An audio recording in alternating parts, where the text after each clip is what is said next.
Welcome to another Saturday night and taking it to the nub. I'm your host, Boston Jimmie. And tonight, I have a spectacular show. I have a gentleman on tonight. His name is Larry Lawton. Now, Larry Lawton has got a company called Crooked Diamond Cigars. And Crooked Diamond Cigars, you're going to learn a lot about tonight. But there's a lot more behind the story of Crooked Diamond because you see, Larry Lawton was an ex-convict who did some of the biggest jewelry heists on the East Coast of the United States. And Larry spent quite a number of years in federal penitentiaries. And when he got out, he turned his life around, and he has turned other people's lives around along the way. So this journey we're going to talk about covers cigars and a lot of what he's doing out there, especially for the youth, to keep them off the wrong track. So before we do that, we're going to do a little advertising segment as we always do, and then we're going to bring Larry in, and we're going to roll this show.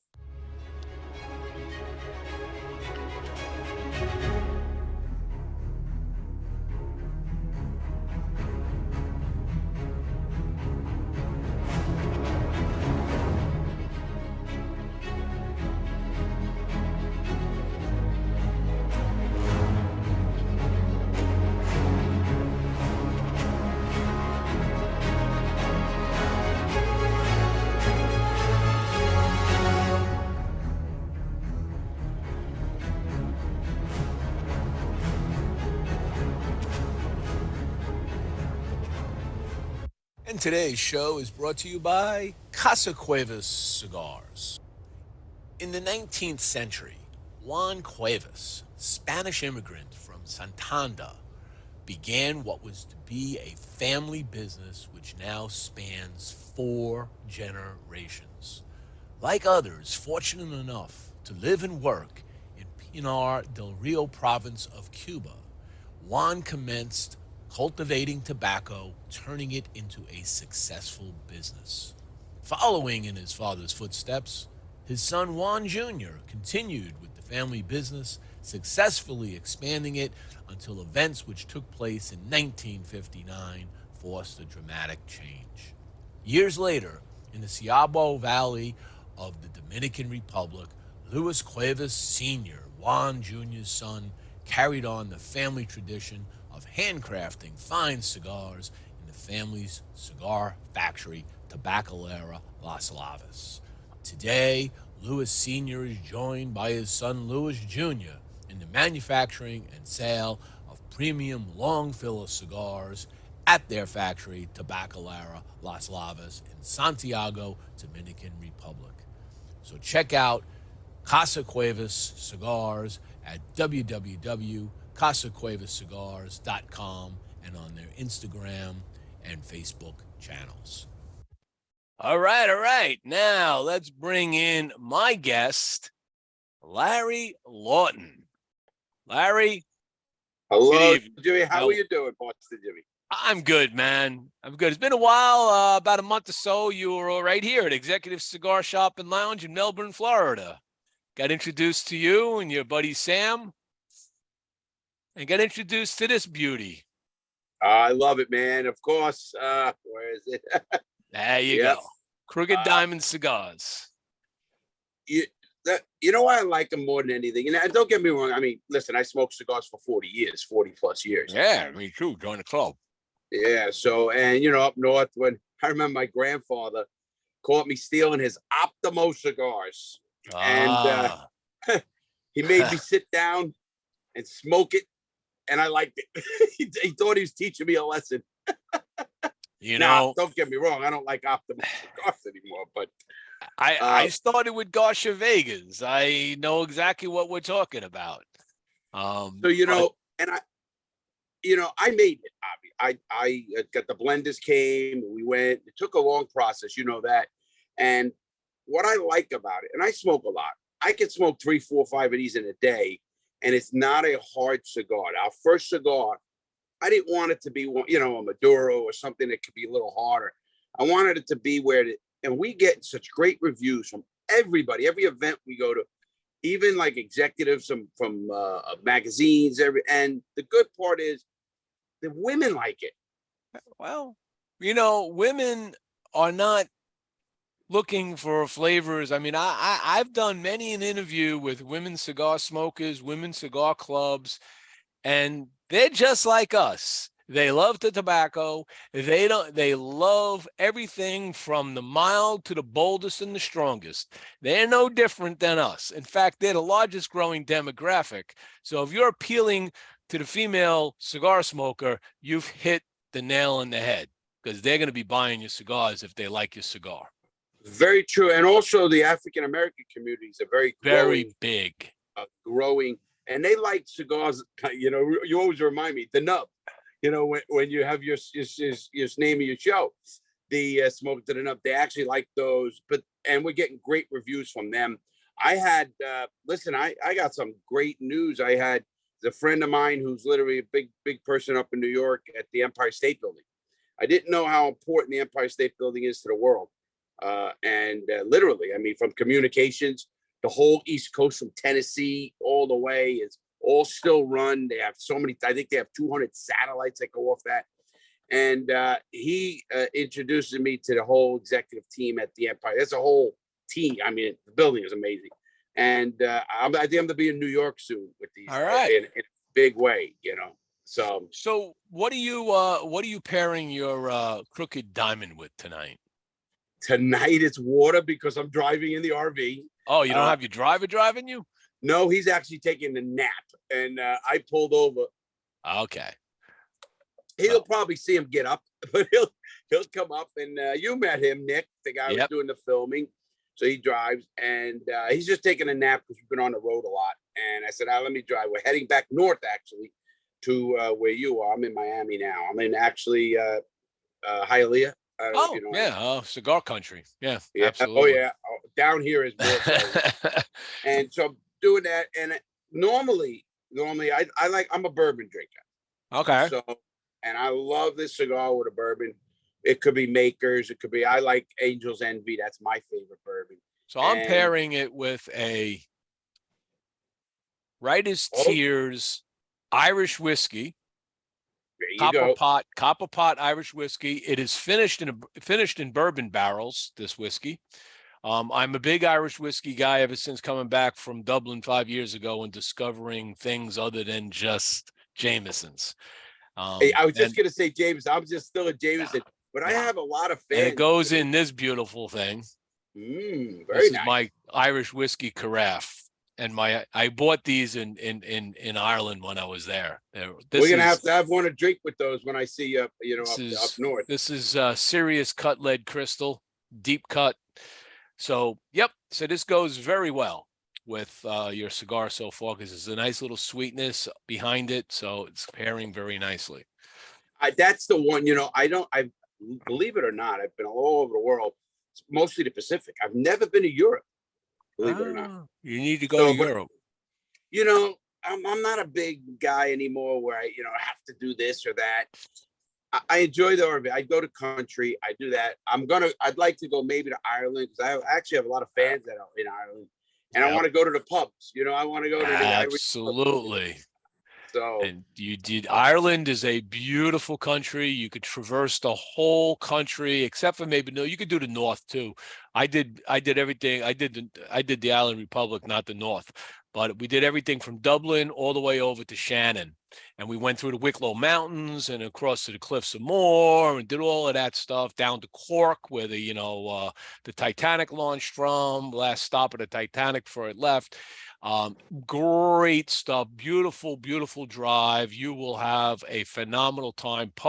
Little town after little town, pub after pub, and little distilleries now. They have little craft distilleries that are popping up everywhere. So you see them in America too. And I'm not a big kind of craft guy to be. I mean, I'll drink my beer. I'm a pretty basic ultra or freaking. Not Corona. Craft beer, craft whiskey distilleries. Oh, okay. These are little whiskey distilleries that are opening up now all through Ireland. Mm-hmm. So that's where I find this stuff.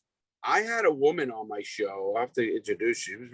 She has her own distillery, and in Jupiter, Florida. Florida, absolutely. Yeah, and she does pretty good, and she's in like I don't know how many states already, and it's pretty cool. But they're in Scotland because I'm a golfer, and I want to go to Scotland because that's the home of golf.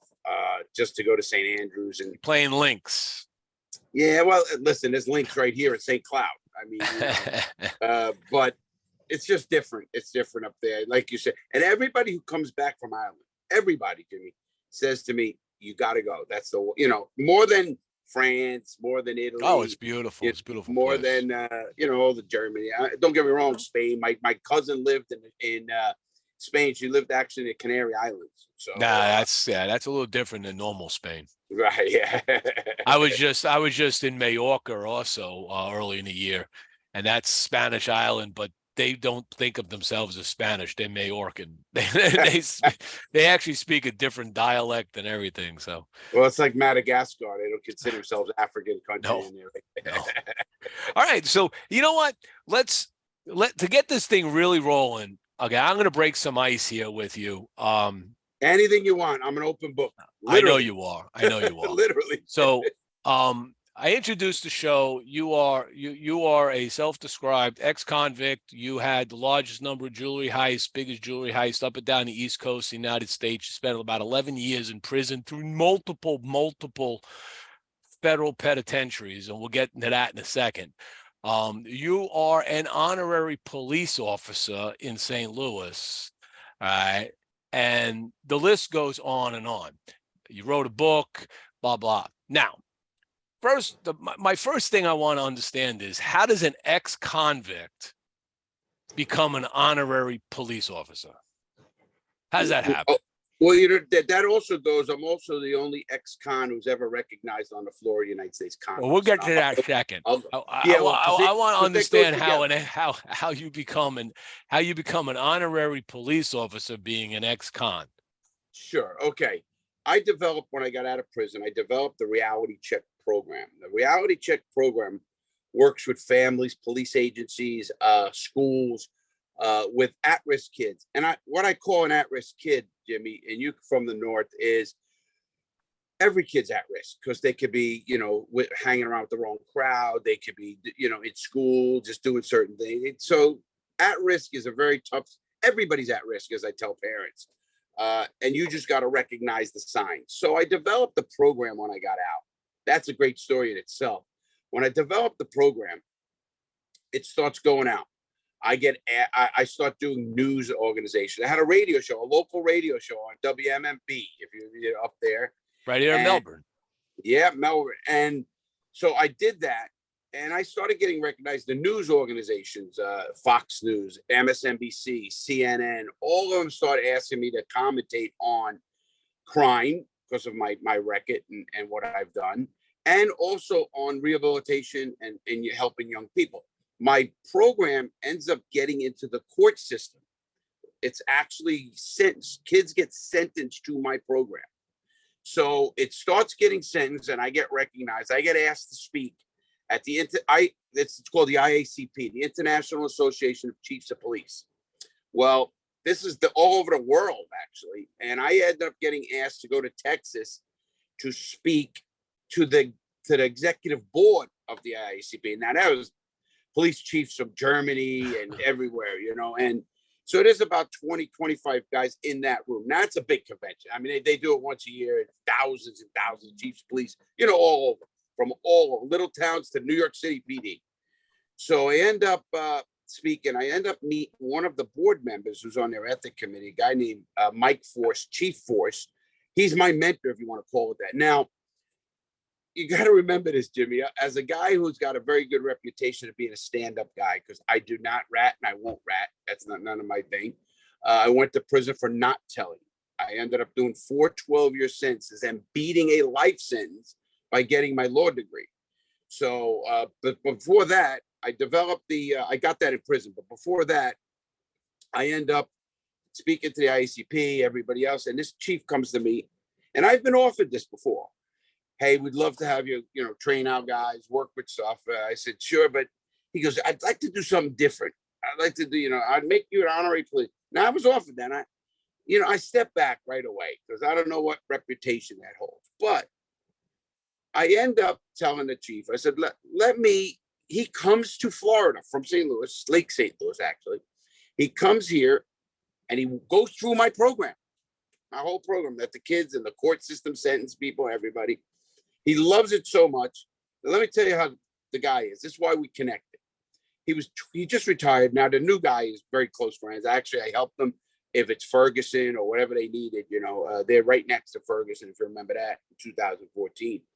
So what happened was he's 25 years as a chief of police. The average tenure of a chief of police is 3 years. He's 25 years. That goes to show how good he was. He was a former military man, and he was the head of the MPs for the Marines, for the whole Marines. He retired.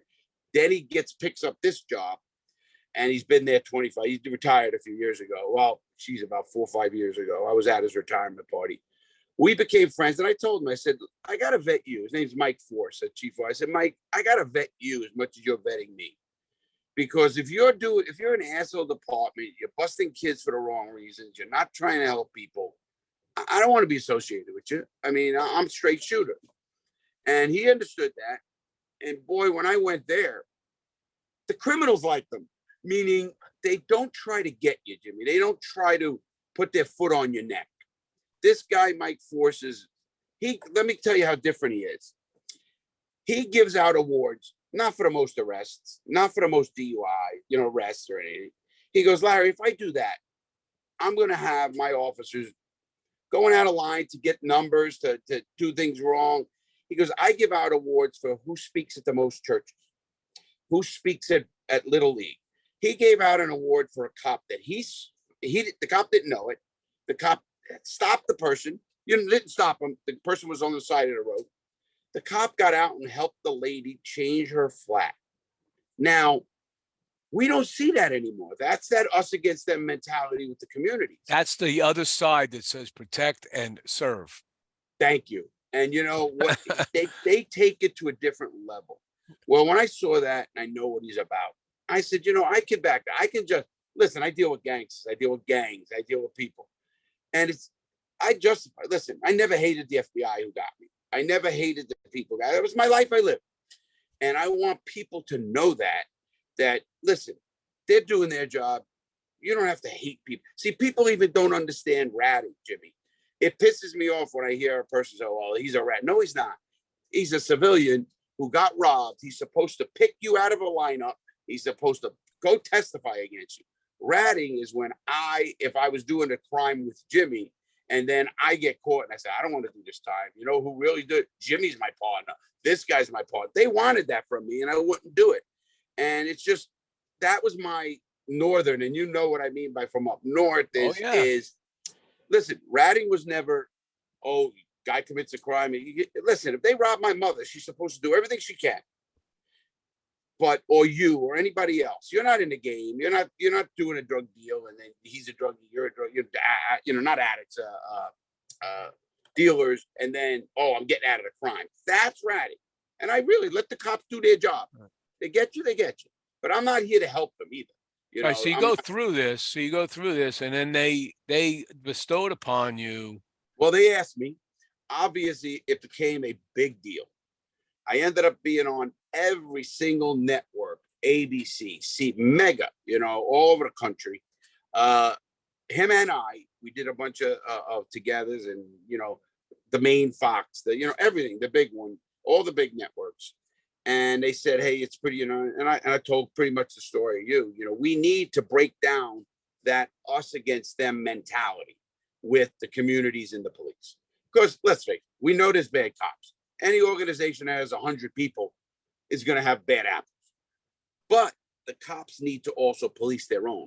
Because, I tell people law enforcement changes from the top down. It's not from the bottom up. It's not like, you can grassroots. No. Police chiefs, whatever demeanor they are, whatever kind of policies they set, the officers are going to follow them.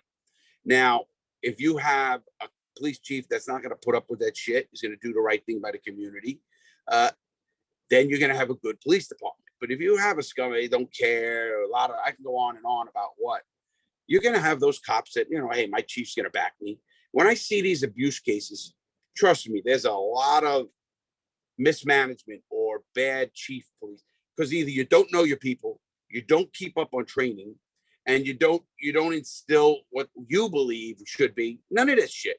Just, Jimmie, protect and serve. Listen, Right. when you grew up and I grew up, and we're the same age, give or take a few. You're the old one. When we grew up, They walked the beat. They walked the talk to the shop and you knew them. owners. I I knew the cops. The cops would bring me home when I would do something stupid when I was Thank a kid. you. They'd bring me home and give them to my parents. Today they bring you down to the station instead. It's like, come on, kids Exactly. are stupid. All right, they do Kids dumb make shit. stupid choices. You're gonna ruin their lives with a record. You're gonna do all this crap. And here's the fact: they're doing it too. I mean, now listen, I've been around enough chiefs. I sit around and smoke cigars with chiefs of police from all over the country. And matter of fact, there was a great one in New York, in Suffolk County. He had the priest, a great guy. But he's the head of a cigar club, actually. And, with law enforcement, and great guy. And he's an old school, the old school guys. And we sit and they go, you know what most of them say to me? They go, Larry, we could have been where you went. They made stupid choices. They didn't get caught. You know what I mean? And so, I look at that, Jimmie, as if you're a militant, I don't expose them, of course. You're a militant and you want to change like we all did. Listen, the worst thing people tell me is, people don't change. Bullshit. Listen, I'm a totally different man than I was when I was a gangster with the Gambinos in New York City and robbing and breaking arms and doing bad things. I'm not proud of that. And it is what it was. We grew up that way. You know what I mean? And It's not like I don't make excuses. It is what it is. And now I listen, I came out of prison at 46 years old. So I was going to ask, so let me ask you that. So that kind of answers my next question. I was in my head.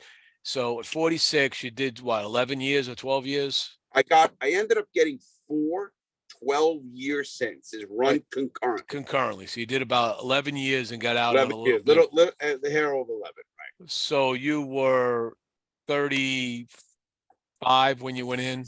34. Okay, so 34 when you went in. Just turning 46. When was your first heist? How old were you? When I was 28. Well, jewelry heist. Jewelry heist. Right, 28. 28. So you're a 28-year-old kid, you're doing this stuff, you finally get popped, okay? When you walked into, now the first penitentiary you went into was what? Well, when I got arrested, after I got arrested, I was sent to Miami. I was arrested at the helicopters over the house, the whole works. And yeah, that was a shock. It wasn't really a shock, but anyway, they took me down. Yeah, because you did something stupid, like you left behind a fingerprint or something. No, not at all. Good police. FBI caught me. Yeah. Trust me, the local police couldn't catch me. They just don't have the manpower and the money and the technology. The FBI caught me. The major case squad from the FBI, who hated me, Jimmie, was the insurance company. Of course they did.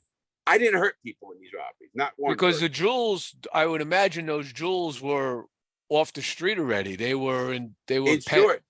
Yeah, and they were fenced and they were elsewhere. Somebody else has them. 24 hours. Right. I had my place, people. Anyway, so what happened was that when they caught me, they take me to Miami. I was actually processed. I was one of the first people. I was on those new FBI fingerprint things where they put your hand against a bar, no more ink. Just, it was a special thing. They take me to Miami, FDC. It's called Federal Detention Center in Miami. Pretty new back then. And this is 96. They hijack me, I call it. They put me on the federal planes and they take me to, Pennsylvania, where I had a case out of Eastern District of Pennsylvania. So I go to 6th and Market, which is the federal courthouse. I was up there. After I get convicted and I go into the system, they sent me to Lewisburg. Oh, do you get freaking flyer miles for all of this? Yeah, I swear, I tell everybody that. I've been on Con Air over 16 times, I think, maybe more. That's off the top of my head. That's how many times I've been on that plane. And so when you walked into the first real penitentiary, okay, and you're in your 30s, And I'm sure you had associates that you've known that been popped, that been there, they told you the stories. You kind of knew, but when you walked in, what was that first moment like walking down Perp Row, going in? I mean, because you tell a story about, you've been beaten, you were messed up. Okay. So what was that like? What was that feeling like, realizing that not only did you get bagged for what you did, but now you're really going to do the hard time? You know, for the first year or two, literally, when you get a sentence like that over a decade, I mean, you first of all, you don't believe you're going to get out, obviously, because you have to do what you had to do. And I've been to county jail. I've been to jails already before, so I understood. And let's face it, as a white guy, we're 15% in prison.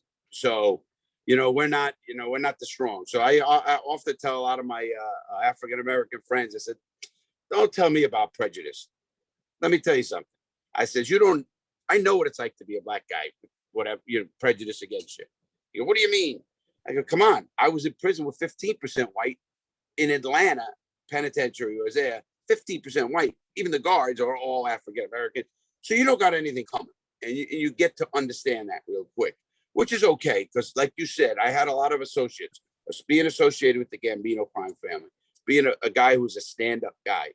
I had actually knew people in other prisons in the holdovers where I ended up bringing a note with me and I suitcased the note. People, what do you mean? Yes, I hid it where the sun don't shine. So, and you take the note. That's when I went to Atlanta and I met Vic Arena. Vic Arena was a mob boss with the Colombos at the Colombo Wars in '92 with the Persicos. So I give a note to him, and of course, I asked where's Vic Arena? A couple of white guys. They said, oh, he's on the yard. He's here. And I go out there. I said, hey, Vic, I'm Larry. And where I'm from in New York, in Brooklyn, New York. I give him a note and I leave. I get word back, be on the yard. This is in the daytime.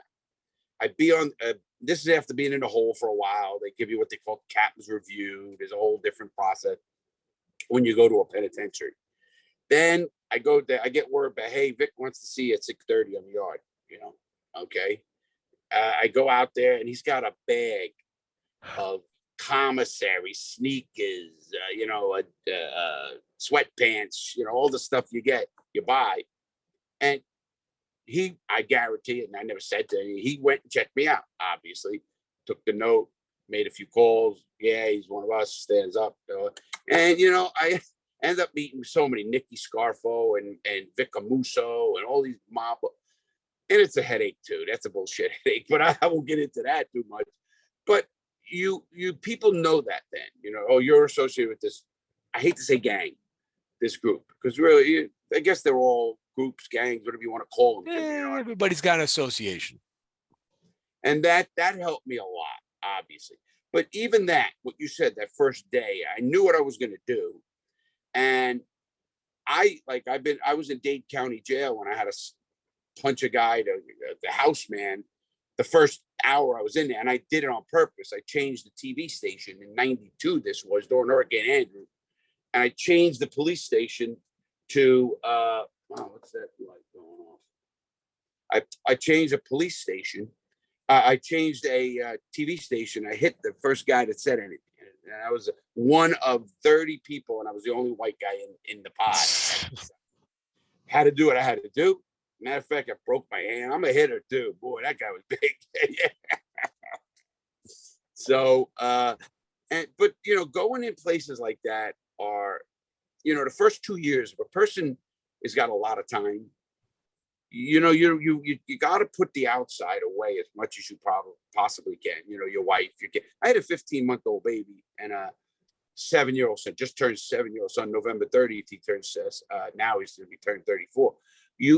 I have that young of a child, and you lose them, but you have to understand that's your fault. And I'm very close to my kids, made amends, of course. And the son worked for me, and my daughter just had my third grandkid. So I have 3 grandkids. Tough. Thank you. And so my mindset was put it out, survive. And it is a survival game in those places. At the time I was in Atlanta, it was the worst penitentiary in the system. and we had a murder a month for 18 months. Wow. Murders. Yeah, Wow. not counting overdoses, not counting suicides, Yes. whatever, and you have to change your mind, Jimmy, to survival, period, survival. And that's what it has to be.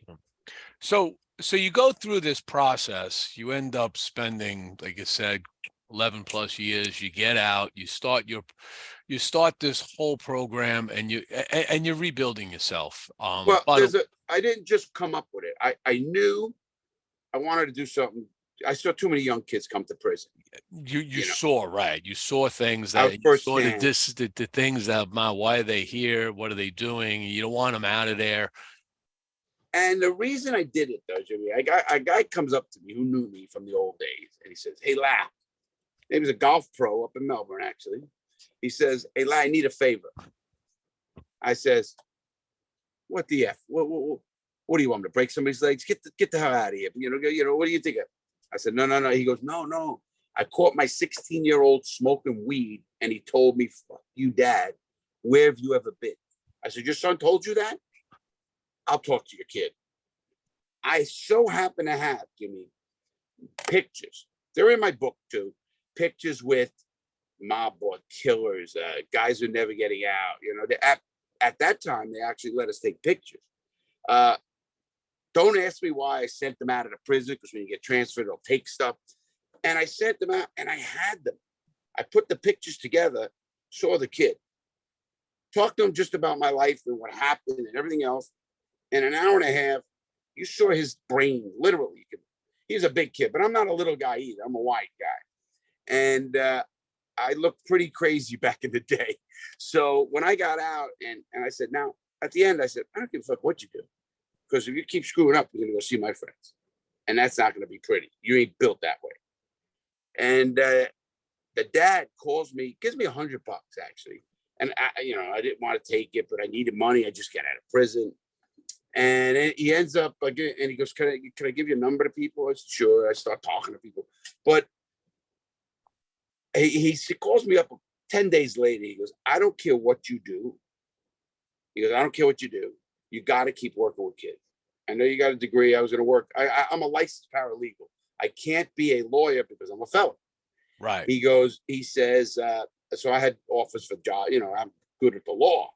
And so he ends up saying to me, the guy says to me, he goes, just work with kids. From there, I'm getting $100 from this guy, $100 from this guy. I get a call from the courthouse. It's Judge Gene Bandage. She calls and says, Mr. Lawton.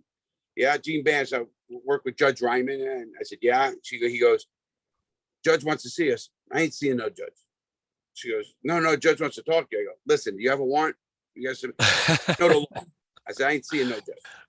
No. She wants to know what you do to help kids and this. I end up seeing her. It was crazy because my nephew, since passed too, he shows me how to do a PowerPoint. Remember, I don't know anything. From 96 to 2007, Jimmy, was the technology exploded in front of you. Unbelievable. You went in with a flip phone and came out with an iPhone.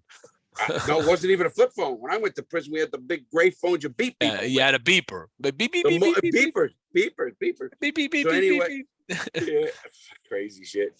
And then I ended up going in there, and I left right away on a Friday. I get a phone call that Monday, says, Mr. Lawton, we have to give you a heads up. Judge Ryman sentenced 2 kids to your program. What fucking program? What are you talking about? From there, Jimmy, I developed the #1 program in the country. And it's a 4-part program still used in court system down here, Miami and Broward and Brevard. And now I actually made it where it's on video, so because I can't be everywhere, obviously. So, but that's how I got into all. So you get this program going, and I would say that most people understand that people get second chances. You've taken that, you're never going back.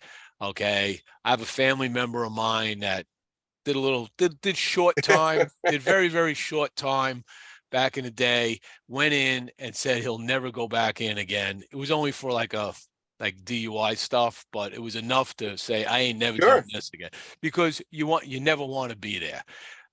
But I do want to show you something I want your comment. I want your brief comment. You don't have to go Sure. crazy on this. No, Okay. okay. So there's a video. Just shut me up, Jimmy, when you have to. I'm a New Yorker. I'm a There's a YouTube video out here. Okay. And I'm going to frame this for everybody. So there's this guy who doesn't particularly like Larry. Oh, I get those. Sure. Okay. This guy doesn't like Larry. And this guy doesn't like Larry because this guy digs for and collects gemstones. All right.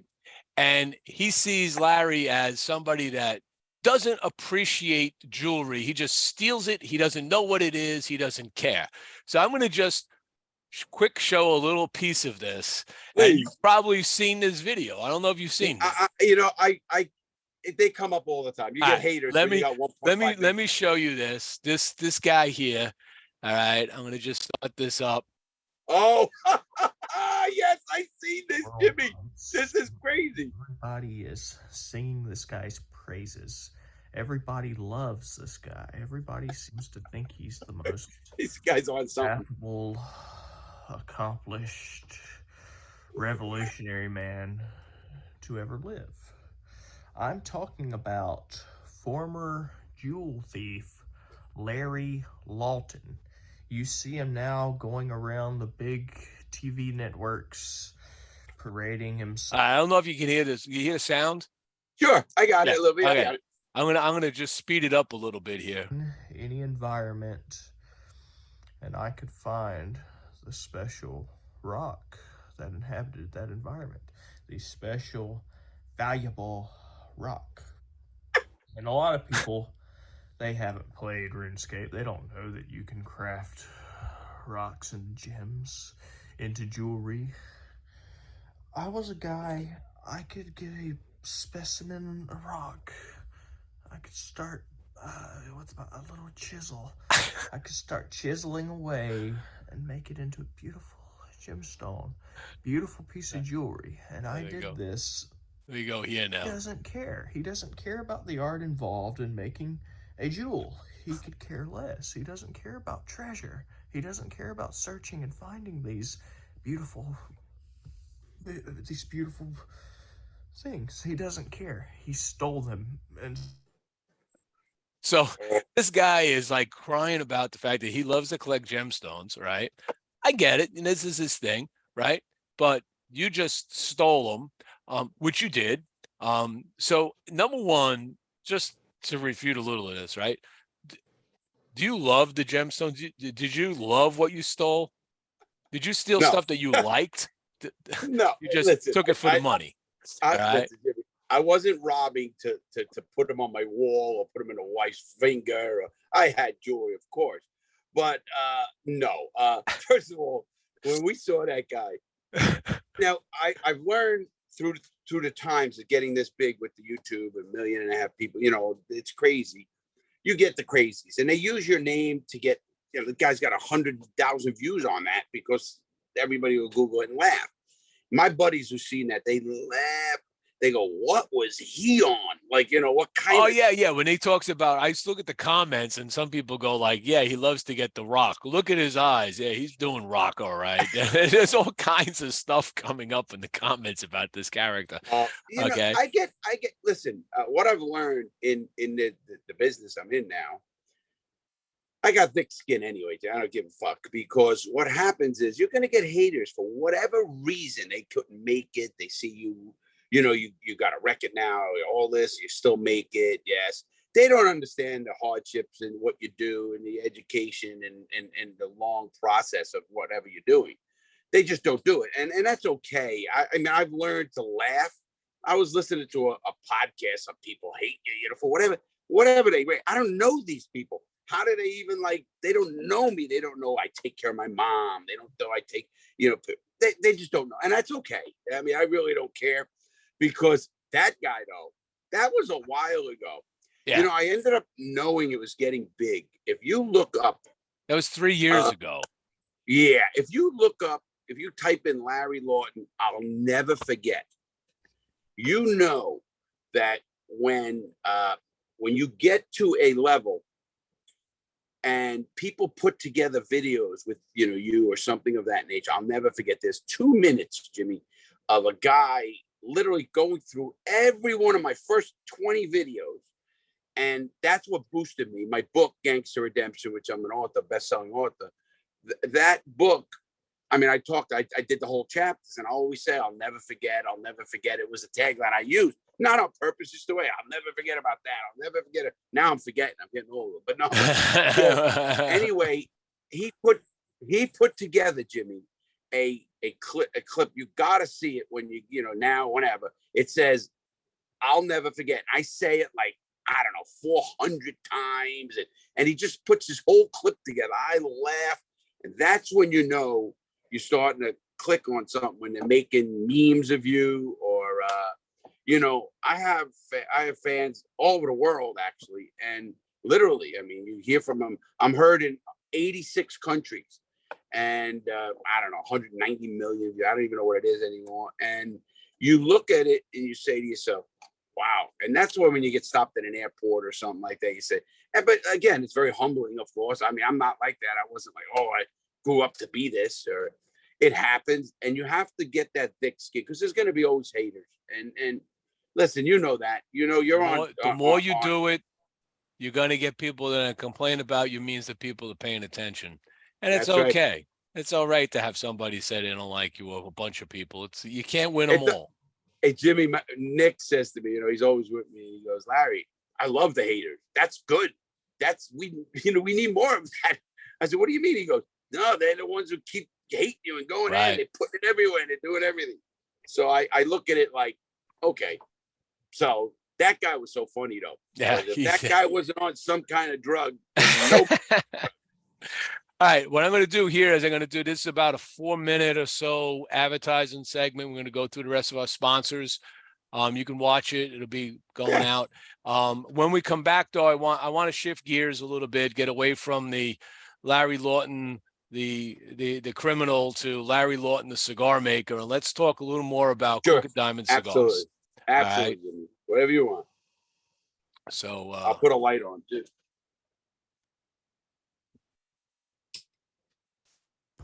And today's show is brought to you by Bocock Brothers Cigars, a new and active brand founded by two Honduran brothers, Bryant and Douglas Bocock.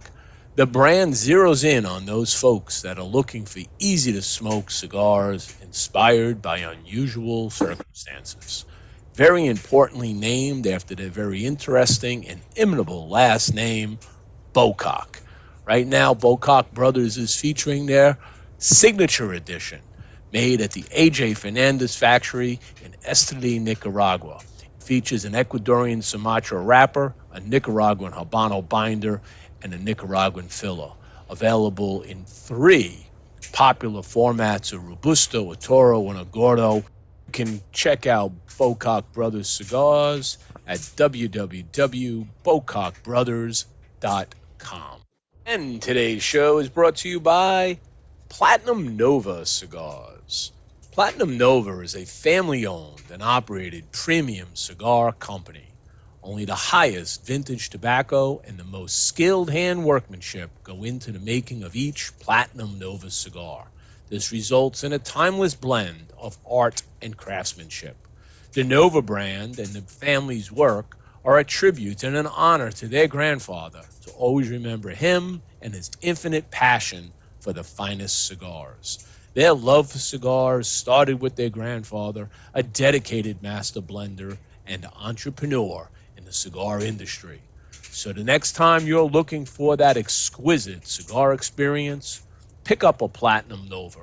You could check them out at Platinum Nova Cigars, www.novacigar.com, and on their Facebook, Instagram, and Twitter channels. This episode of Taking It to the Nub is sponsored by the Box Press Cigar app, the ultimate cigar smoking experience. With Box Press, you can easily catalog cigars with your own virtual humidor, quickly rate and record notes for any cigar using the Smoke Session feature, receive intelligent cigar recommendations based on your personal taste profile, and access exclusive discounts from top cigar brands.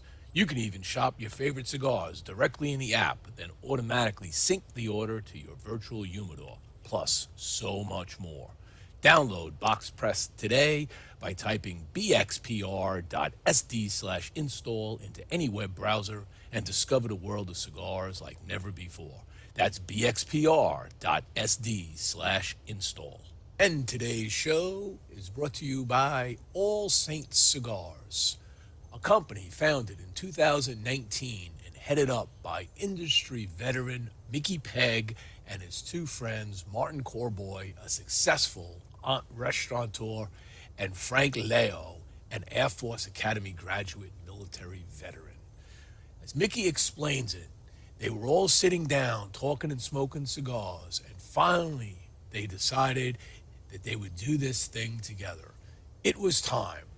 Mickey said, I decided if I'm going to work hard at it, it should be something I love. Besides, a tough day with a cigar is better than a great day doing anything else.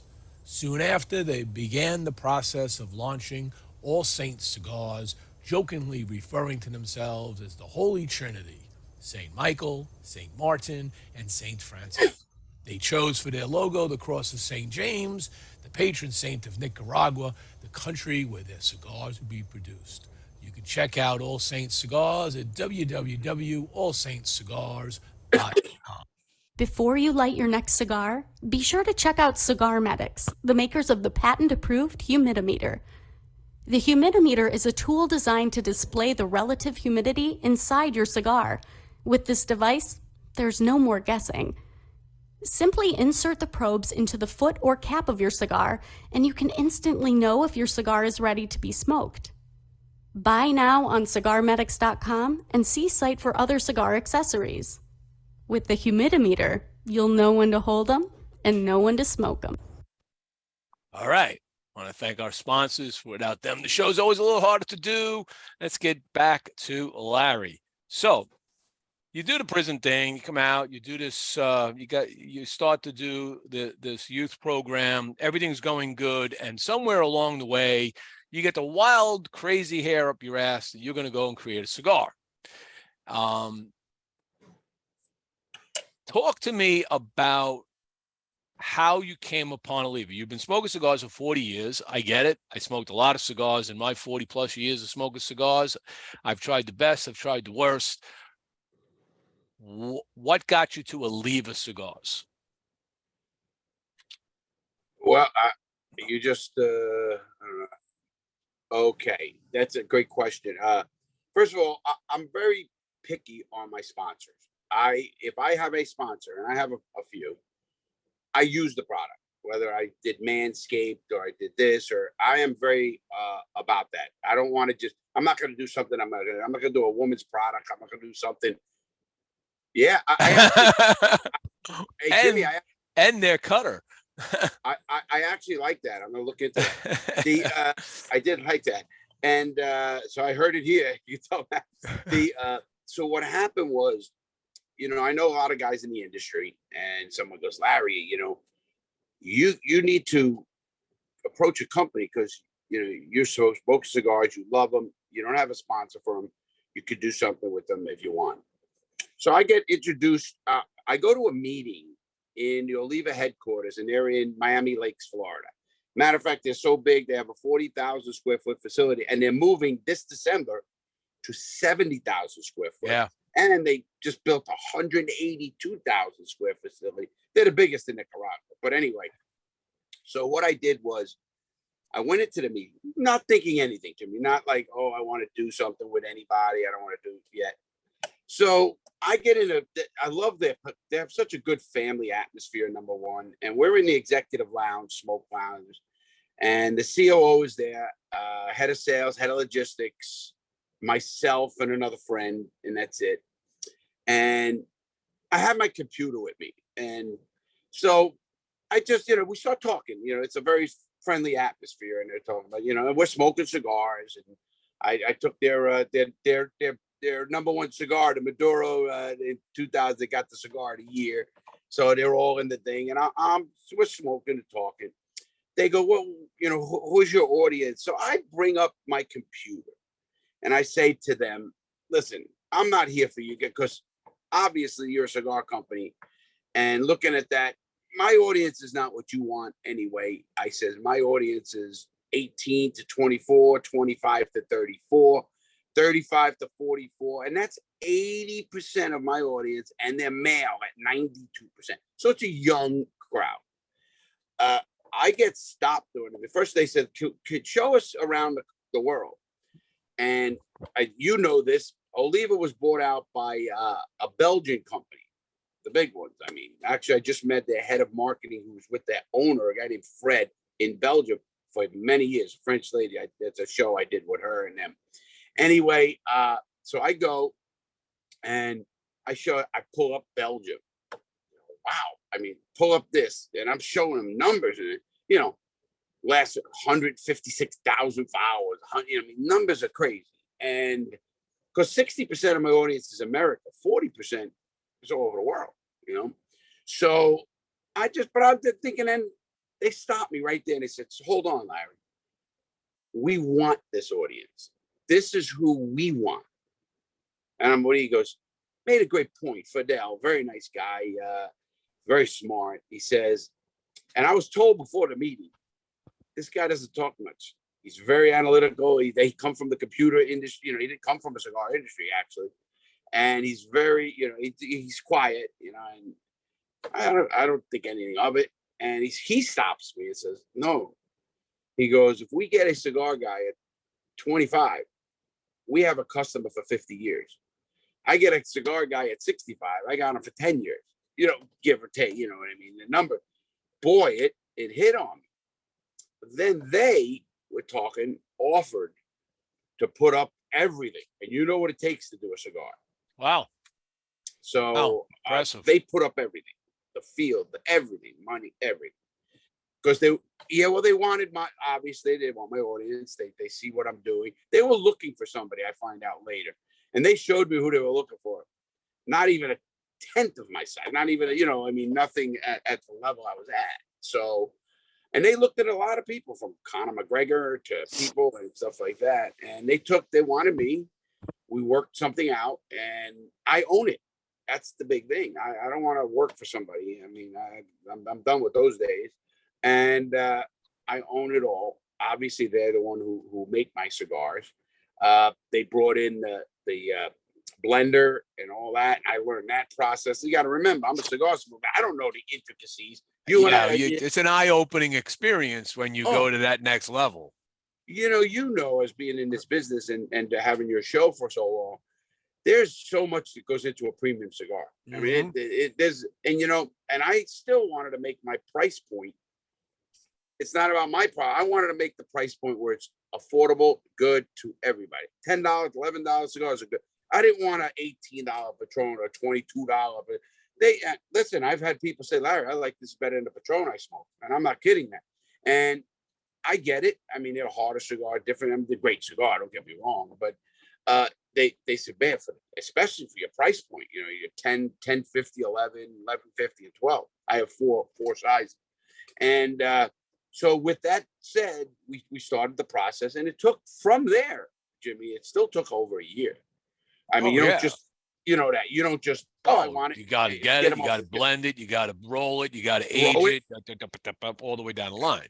Oh my gosh. Actually, I'll be going to Nicaragua soon with them, and I'm going to be rolling, and, you know, when the fields are ready, you know, I'm going to be doing a whole process there with my guys to do some content out there.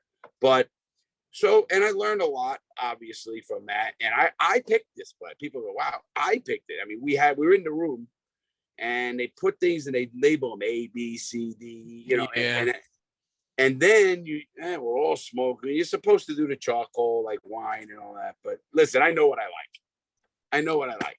And I said, if I like it, and I understood what I like. I do like a mild. So did you go in there with a profile before you tried the tray of cigars that they give you a lot of times? Did you go in there with a profile that says, I want a cigar that is mild to medium or medium to medium plus? I want a cigar that has the following notes. I like fruit, I like cream, I like chocolate, I like whatever. Okay. I want it to start off this way and kind of finish that way. Or was it, I like A and I like C. I don't like B, but I like a little bit of what D has. Which of those two processes did you? Well, I didn't go. You cut out a second. Okay, the process was, Jimmie, I didn't go in. First of all, I smoked with them for I don't know how many meetings. You know, we're in the lounge. I love their meetings because we sit in the lounge and have maybe wine and smoke cigars. And you know, I know what their cigar is. Obviously, Oliva's a big company. They've been around for 100 and something years. I think 1885 or something of that nature. I've been around forever. I love the family aspect of it. That's the company first, and then with the cigar picking, I think they kind of knew about what my kind of, because I said to them, I want a cigar. If the cigar's not right and it can't be produced, and I know they can, obviously, that's what they do. Then I don't want it because it's going to be my reputation on this cigar, period. And again, I don't want to blow a reputation. I'll smoke cigar with you, but I don't want to blow a reputation. And so they brought in five or six, what it was. And like I said, on the tray, and we're all around now. Obviously, everybody, we smoke, talk, this. And yeah, I like that better than that. And then I'd go that. Then I would say, oh, just like you said, it was a little harder, just a little bit. I mean, it has no flavor, you know, and I didn't want that. And so it broke it down to what you said. Now there were two. And I looked at, you know, smoked. Then I smoked a full one of each. So I'm there. I mean, this took, like I said, a process. Oh, yeah. And after that, I took the cigar. They gave me, they had X amount made, no labels, zero. I brought them back to some friends I know, and you know them from executive and people, Frank, and a lot of my guys, and they loved this, and they liked the one. I had two, gave them it, didn't even tell them which I was giving them, and they all liked what I liked, and now it was still my blend. You know, I want to make sure if one guy said no, some guys like harder cigars. That's just the way it is. And that's how the process came. Then the process was, obviously, what I like about Oliva, everything is done there. The box, designs, the mark, everything. It's a one-stop shop. You know, it's not oh, you got to go this guy and then get work on this. No, I work closely with. That's why the boxes are great. If you've seen the boxes. Yeah, I saw the boxes. Very nice boxes. Yes, and a matter of fact, it's funny. You know, my audience, some kids we're starting just to let you know, I'll send you one, of course. We're starting a starter pack, which is one of each one of my cigars, a lighter, a cutter, an ashtray, and look at this. Where is it? No, where is it here? You got Crooked Diamond tequila or something? No, I have a spray that deodorizes, and it's a gang. It's called Crooked Diamond and the flavor. And I have a company out of St. Louis, actually, I'm working with. Wow. And, that's going to be in a starter pack. And the reason being, and you know this, I understand my audience smokes weed too, a lot of them. When I do giveaways, and I do that quite often, do you want a book? Do you want a empty box? You know how many people want the empty box because it's got the bottom, the false bottom, the velvet on the bottom, the script, the box, the magnets in the thing, so it keeps, fresh. Oh, I'll take the box. I'll take, and I smoke so many cigars. I got so many boxes, but, so I was very happy with the work process we did with the whole entire thing. And I'm very happy now because this is, as I said to them at Oliva, this is not a one and done, make money and run or whatever. This is a legacy for me. I mean, I'm at that age, I work YouTube, I work the program, I do things, but this is something that I want to be outlast everybody, obviously, me. And I think it will. I mean, so was Oliva the only company that you talked to? Did you have others that you were vetting, or that was it? You went, did this and said, we're in. Well, let me tell you what happened. Once I started the process, I got approached by other companies because I own the cigar. I could say, Oliva, I'm done with you right now. Take my stuff. And as you know, do you know this blend? They literally, it's in a computer system. It's in a secure room. Yeah. that they literally, you know, that's your recipe. That is That's your the how many vault. days. That's the Oh, vault. that's the vault. But I own it, so I can get it anytime I want. And that was, you know, done and all on purpose for reasons. And what happens if something happens? They change leadership and they become an asshole or whatever it is. I want to be in control of it, and I am. And but so I got approached by a couple, and they say, "Hey, listen, well, you know, when you're ready, we can do bigger, whatever." A lot of I didn't have to do that because every step of the way, it is a enjoyable process. There's no stress. There's no do this, you know, this way, only way. No, they hear you out. They, you know, it give reasons not to, or They do educated you along the process. Absolutely. They showed you the whole thing. What was the final blend? Okay, we have a Cameroon wrapper, which the Cameroon is so thin, it's got to be rolled right, and you know that because of that.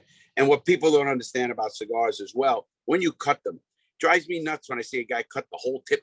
You just got to cut a little bit to keep the cap on there. Just at the shoulder. Just at the shoulder. Just the tip. Just because you don't want the cap to let the other thing unravel and stuff of that nature, because it's such a thin wrapper. And it has to be rolled right. They got to, you know, obviously, they got master rollers, they got all that kind of stuff.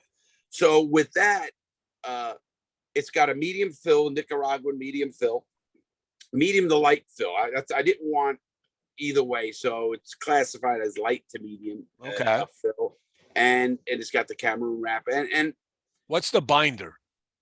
Oh Jesus! Now you got me. Frick! I just was going over this. They talk about a blend. It might be on my site. I believe, if I remember correctly, it's a Nicaragua Habana binder. It is. It's right? a Habana. It is. Is it a Habana binder or something like that? Yes, right. It is. 100%. It's Nicaraguan. Of course, everything is Nicaraguan. Obviously, the whole cigar. Well, the Cameroon, is the Cameroon grown in Nicaragua, or is the Cameroon coming from Africa? No, it's grown in Nicaragua. So this is 100% Nicaraguan Puro, right? 100%. Okay. 100%. Now they do that. I think most of theirs. I don't know. You know, they're so big now, and they're growing like leaps and bounds. Like I said, they just opened 182,000 this months ago. 182,000 square foot facility. Right. You know, for curing, doing everything they do in Nicaragua. I can't wait to go out and check it out. They built a school. I mean, they're amazing. They do a lot. And I'll tell you another thing that impressed me. You know,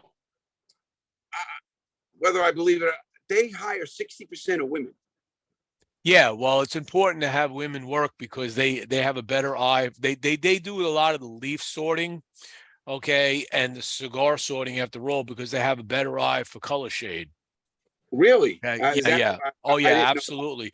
A woman has a better eye for shades of color. So when they look at leaf and they're separating leaf, they could take the shades and they put them in different piles. When you're in that factory, you'll see them doing that. And when they're taking the cigars that are finally rolled and they're ready to box them, they have to put them in a box a certain way because you can't have those shades be all different. You know, even the slightest shade difference, you don't want to see that in a box, or at least all across the top. You know, you want to have them in properly so it blends together. If you have this shade's just a little bit darker than that shade, it just looks like it's not the same cigar. So from box to box, they may be a little different.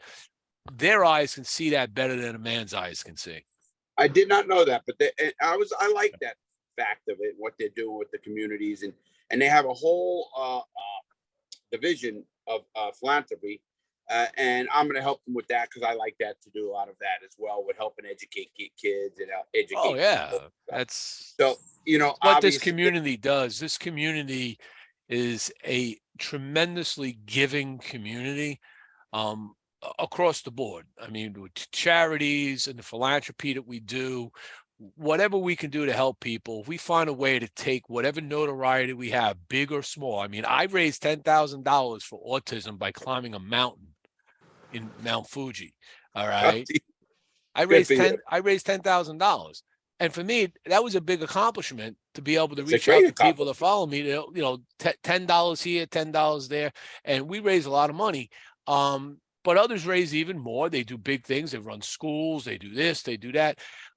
If somebody in this industry has a problem, if they've got, you know, somebody's wife got cancer, or they've got cancer, or they've got some other issue, you'd be surprised at the GoFundMe's that suddenly come up and people donate to it and say, let me help you out.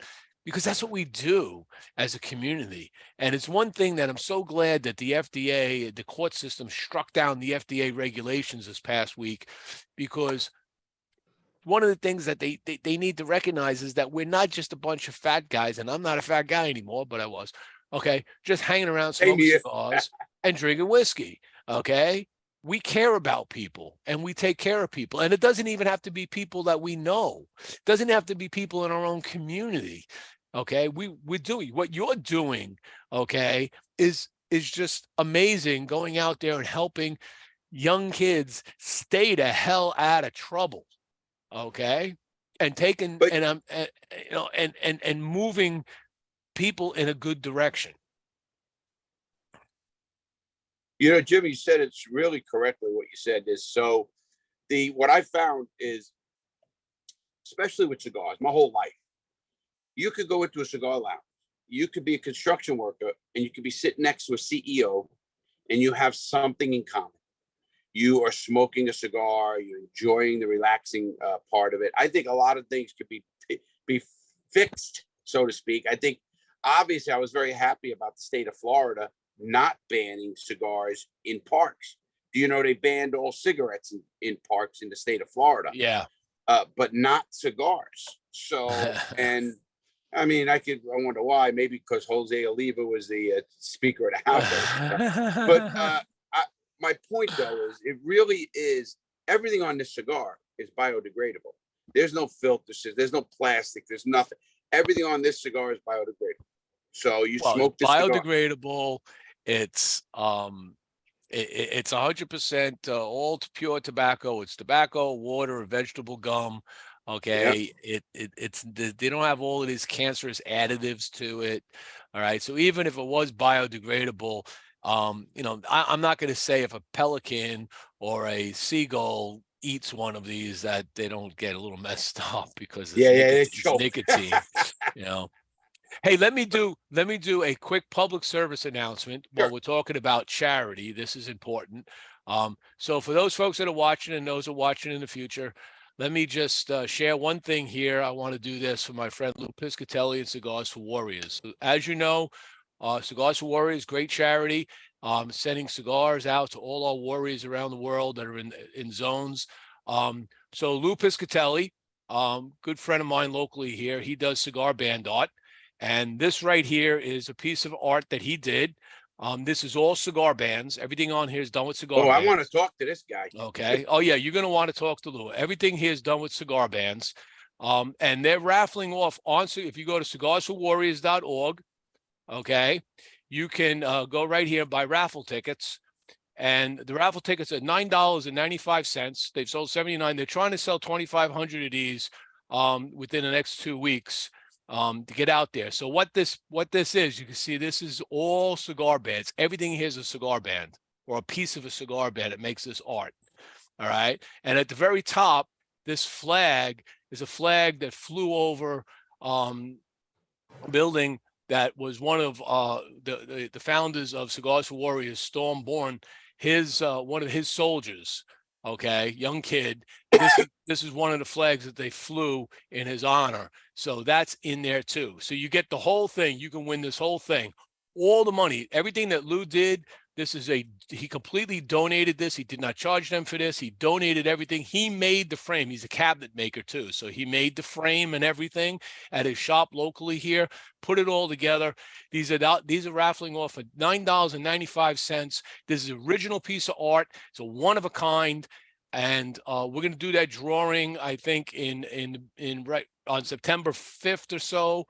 And get out there and do a good cause. So check it out. Go to cigarsforwarriors.org, and you too can participate in this, and that would be a great thing. So yeah, I like that, Jimmy. First of all, I'm going to go there myself, actually, and get some of that, and want to speak to him. But yeah, I love that. I support all. See, he made this one. This is all cigar band art. Wow. And that picture of me over here, over, over here, that one there is all Cigar Band art. Wow. So yeah, he's amazing. I mean, it's a side project he does, but he does this, and he's found himself a nice niche, and he's having a good time doing it on the side besides building cabinets. So You know, I actually saved cigar bands, my Crooked Diamond cigar bands, because I go to a Lever enough, and they have a bucket there. They always, you put the wrappers in and stuff of that nature. The bands, and I do the same thing now. And I have a whole, but in a big jar. So I'd love that. I'm gonna do something, obviously. But I love even the cause. I'm gonna go buy 10 tickets or so on this cause or something. appreciate that. But just listen. Anytime you're doing something where you're giving back, listen. I don't care if people make money either. Please make money. This is life. But yeah, I always talk to people. I said, listen, there's nothing wrong with making money and do the right thing. You can do both. You can do both. People think, oh no, yes, you can. Just don't be greedy. Don't be greedy, man. It's the only Exactly. thing. You get greedy, it gets bad. I mean, think about it. Think about it this way: you stole your father's cigar when you were a kid. My grandfather. Your grandfather. That started your thief process. I mean, I'm sorry. But no, I mean, I stole a loaf of bread when I was a kid too, if I remember correctly. Jimmie, there isn't a person on the planet that doesn't break the law sometime and all the time. Actually, there's many studies. You break the law every day, whether it's jaywalking, whether it's stealing a pen from your office, whatever it is, you're breaking it. People do, and that's it. But I don't judge. I never did, Right. and I never will. People do judge, and they judge me, and that's okay. I told you, the haters and stuff. I'm very happy with who I am. And I think that's what counts, in life. And I think when you do that and you move on, you do things, you become better as a person all around. And listen, you know what I tell people all the time? When I did my program, Jimmie, it was when I did the live programs, I still do occasionally. It helps me because it reminds me and it gives me the feeling. So, when you help others, you're really helping yourself as well. So that if that's the part of the greed, I don't mind that part. And again, I didn't put my prices crazy. I didn't try to do this. I just didn't want to do it. Listen, I've made millions and millions of dollars in my life, Jimmie, and I lost millions and millions of dollars. And that's just life. You stole millions of dollars. Let's call it what it is. You stole millions, but if you do a little research on Larry Lawton, by the way, that's an interesting question, right? Because if you do enough research on you, they put your net worth about $2 million plus.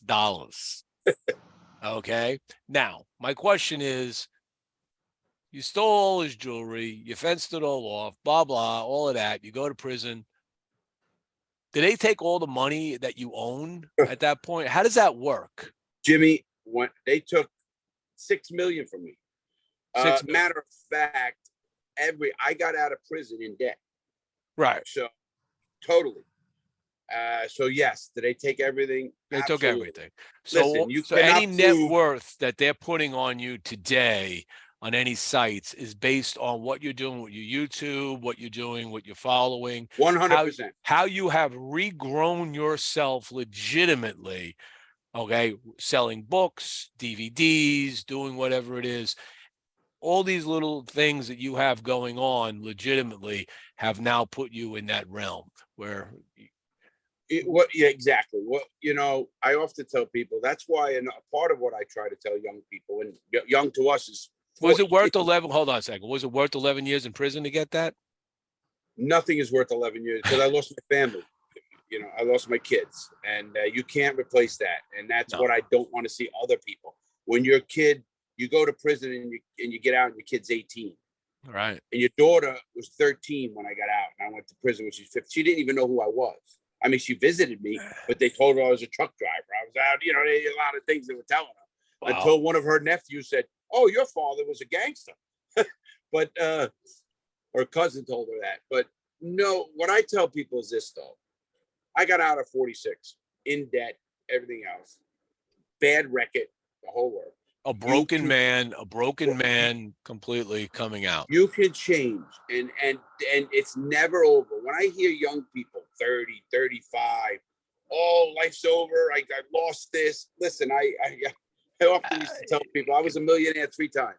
You can rebuild. You can do, you can do things. I never, and I still don't. I don't look at money. Money's just a tool. Your happiness should be a lot more important than your, because money doesn't make it. I had my own limousine and driver and horses and boats, and bought a bigger boat, bought more houses. Of course they go away. Obviously the government says you didn't get, where did you justify that?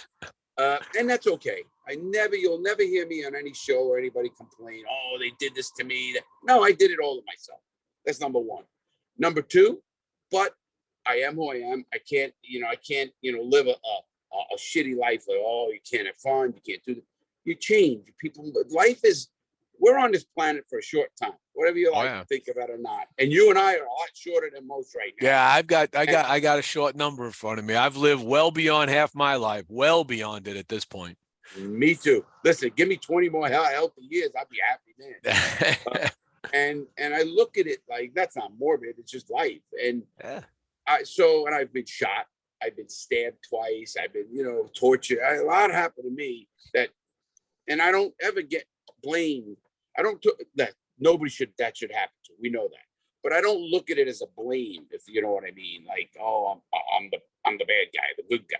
I don't do that, Jimmy. It's not who I am.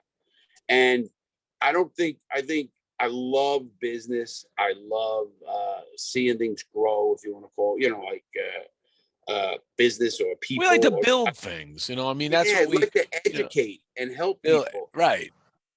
And I think that's always been in my DNA. And my dad taught me that. I was very close to my dad. What did your dad do for a living?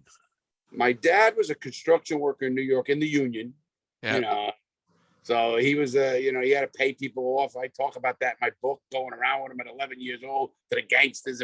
Because my father actually was the head guy for tin knocking. It's called sheet metal work. Yeah. And he was in Local 28, and he was the head guy on the World Trade Center. Okay. And I have pictures of me in 1970 on the top of the World Trade Center. It was the 102nd, because it was 110 stories, I think. 102nd, and the construction workers tied a rope around my brother. They're still working on it. Oh yeah. And so that was built. I love that. New York built that building, 2 of the biggest buildings in the world at the time, in 4 years. In Florida, they can't fix the roads in Palm Bay in 10 years. They got buildings falling down in Miami. Yeah, and here they built the 2 biggest buildings in the world in 4 years, in the middle of Manhattan. Right. Figure that out. Had to dig out. They had to dig.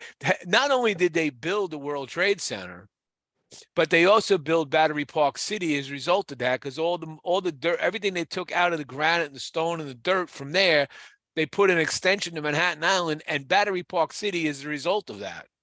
Unbelievable. And I have friends who live down there, and that's actually true.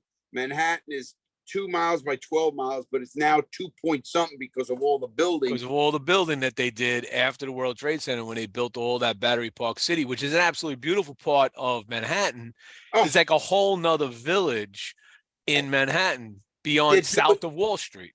And they're doing that now in Hudson Yards, if you know what that is. Oh, yeah. Actually, that's the biggest construction project in the world right now. Unbelievable. Bigger than the big build in Boston with the tunnel. It's unreal. My brother built, there's so many 100-story, they built schools, and again, you know what it is. And my brother was there. My brother, before he passed away, he was a construction man, worked for a nice firm there. He built a lot of buildings, oversaw the building of buildings in Manhattan, not necessarily super tall skyscrapers, but a lot of bottom-up complete renovations, tear downs and rebuilds of 30 stories, 25 stories, complete, digging out basements and dropping basements further down. He actually had the distinct pleasure once, because a friend of his works for the water our company in New York. And underneath, and for people that know that all the water we get in New York comes down out of the Catskills through the aquifers. All right. And they were building a new aquifer. All right, because they needed more water supplies. They have another aquifer that they're drilling through the center of Manhattan. Now, the center of Manhattan's sitting on top of pure granite. All right. Unbelievable. And they 800 took him feet. down there. He actually went down, and this is something that not everybody gets to do because you don't want to know where the water comes from. All right. There's special access points in Manhattan that you get into that those tunnels down into the aquifer. They brought him down there and they got these big machines that drill through. He had a rock, a piece of granite that they allowed him to take out. Think about it, that piece of granite no human has touched for billions of years. It's, right? you know, And we just drill a hole through the middle of an island, Granite Island, to bring water in, right? It's just crazy. Jimmie, I think the guy told me the other day, we were just talking about that. There's like 800 miles of railroad tracks underneath Manhattan and in New York. And it goes 800 feet down. I mean, it's amazing what there's cities under there. And there's empty train lines down there. There's defunct train lines down there. They don't even run. They use it for movie sets now. All right. It's just, it really is. It's an engineering feat, of course. First of all, what blows me away into this world, I was talking about it again, is the Brooklyn Bridge was built in 1880 something. 1880s, yeah. And how do you build a bridge with horses and buggies and going through the East River, which people don't know? I live there. The East River has current that is unbelievable. They have a Devil's Triangle down at the end there near the bridge, the Whitestone Bridge. It blows you away to think of how they did that and how many people died on that. Yeah, a lot of people died doing that. And I'll tell you, I grew up in New Hyde Park, Long Island, and just rich area.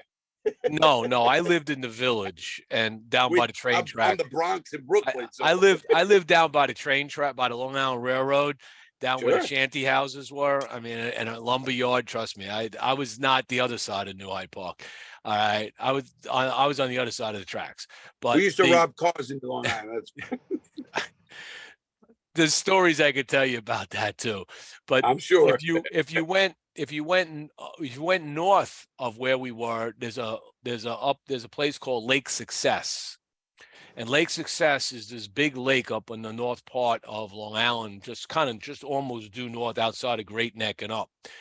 And that lake is believed to be a bottomless lake, they say. There's actually like a little whirlpool in the center, they say. Nobody can swim in there. And the story goes that decades ago, when probably a century ago, more than that, when they were building the Brooklyn Bridge, or when the Brooklyn Bridge was built, there was a vegetable cart that fell off the Brooklyn Bridge and showed up in Lake Success. Oh, I totally believe it. Because it went down into where that current, and then it got sucked down, and there's an underwater river, they believe, that runs from the Hudson, from the East River in through Long Island, and it showed up in Lake Success in Long Island. Jimmie, I grew up in the Bronx and near the Throgs Neck Bridge, which is right across from Great Neck. Mm-hmm. And I was born in North Shore Hospital, actually, over the bridge. I actually was stationed when I was in the Coast Guard at Fort Totten, which is at the base of the bridge. I know Fort Totten.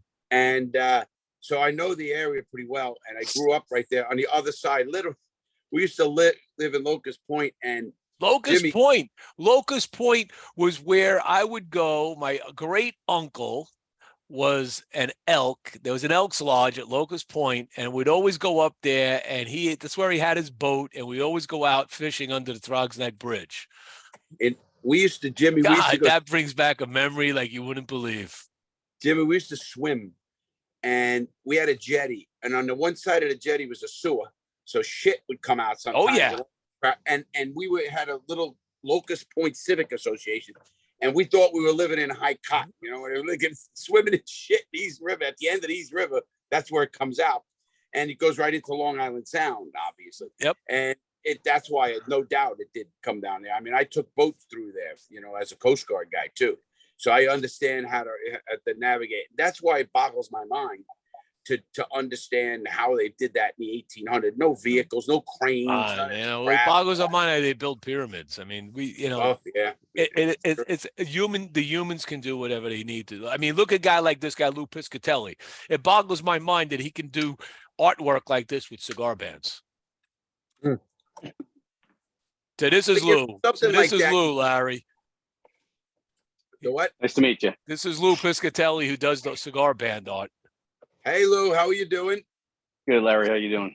Oh, I see him now. I put it up. How you doing, Lou? Yeah, I love what Good, you're doing with the cigar bands. I'd love to do something with you. I have cigars, my cigars, and I love the charity, which I'll be doing today, as a matter of fact. So I love what you do. It's a talent. I mean, to do something like what you do, and I know what it is because Oliva, who's the company that makes my cigars, they have the same bucket. I was just telling Jimmie about that I have now, where I keep putting my cigar bands. I keep putting the I don't even know where it is anymore. Cigar bands. But so yeah, I'm gonna do something with you. I'll get your information from Jimmie if that's okay, and we'll do something. Yeah, definitely. But I'm loving it. Now we're just having a good time. So you're coming out. So we have the Crooked Diamond cigar. This is the Diamond Edition. Excellent. Right. The reason I say that. What is next? Well, obviously, I don't do anything quickly. I'm not into that. I listen. Time will handle it all. If it's supposed to be done quick, it'll be done quick. If it's supposed to be done in time, it takes time. So at this process, I want to cement me into New York, certain areas, and what we're doing. And after the Diamond Edition, we're going to have a Gem Edition. We're going to have an Opal division. We're going to have all special stone division. Ah, okay. And now, obviously, we made the first cigar. We have a Toro, a double Robusto, a double Robusto, and a Churchill. And what I want to do with that is cement them in. And then I want to go to maybe a little harder cigar, maybe a medium to a medium strong. So we're everything is, listen, I will be talking to you and everybody else that I know on what a lot of people, I know friends who say, I'd like a little harder. I do like the fact that I have a box press or a half box press. I love the box press cigar because it just feels better in my hand. I mean, it's than the round cigar. I do. Some people, don't. I love the, because it feels, I smoke cigars all day, give or take, and it's very rare that I go a day without a cigar. It's just, oh yeah. And usually 3 or 4. I'm on a trip now. Obviously, I smoke in my big RV. I don't care. And I'll smoke 3-4 cigars, drive 5 hours. I'm going up to South Carolina Tuesday to have a rehaul of the whole thing, new floors, new everything. And trip doesn't bother me because it's a 9-hour trip.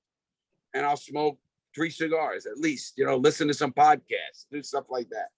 So since you launched this line, how many shops have you gotten yourself into so far? Wow. To be honest, 7, 8, 10. I don't know. Are they all? So where are they located? Florida only, New York? No, Florida, Tampa. That's Florida. Georgia. Okay.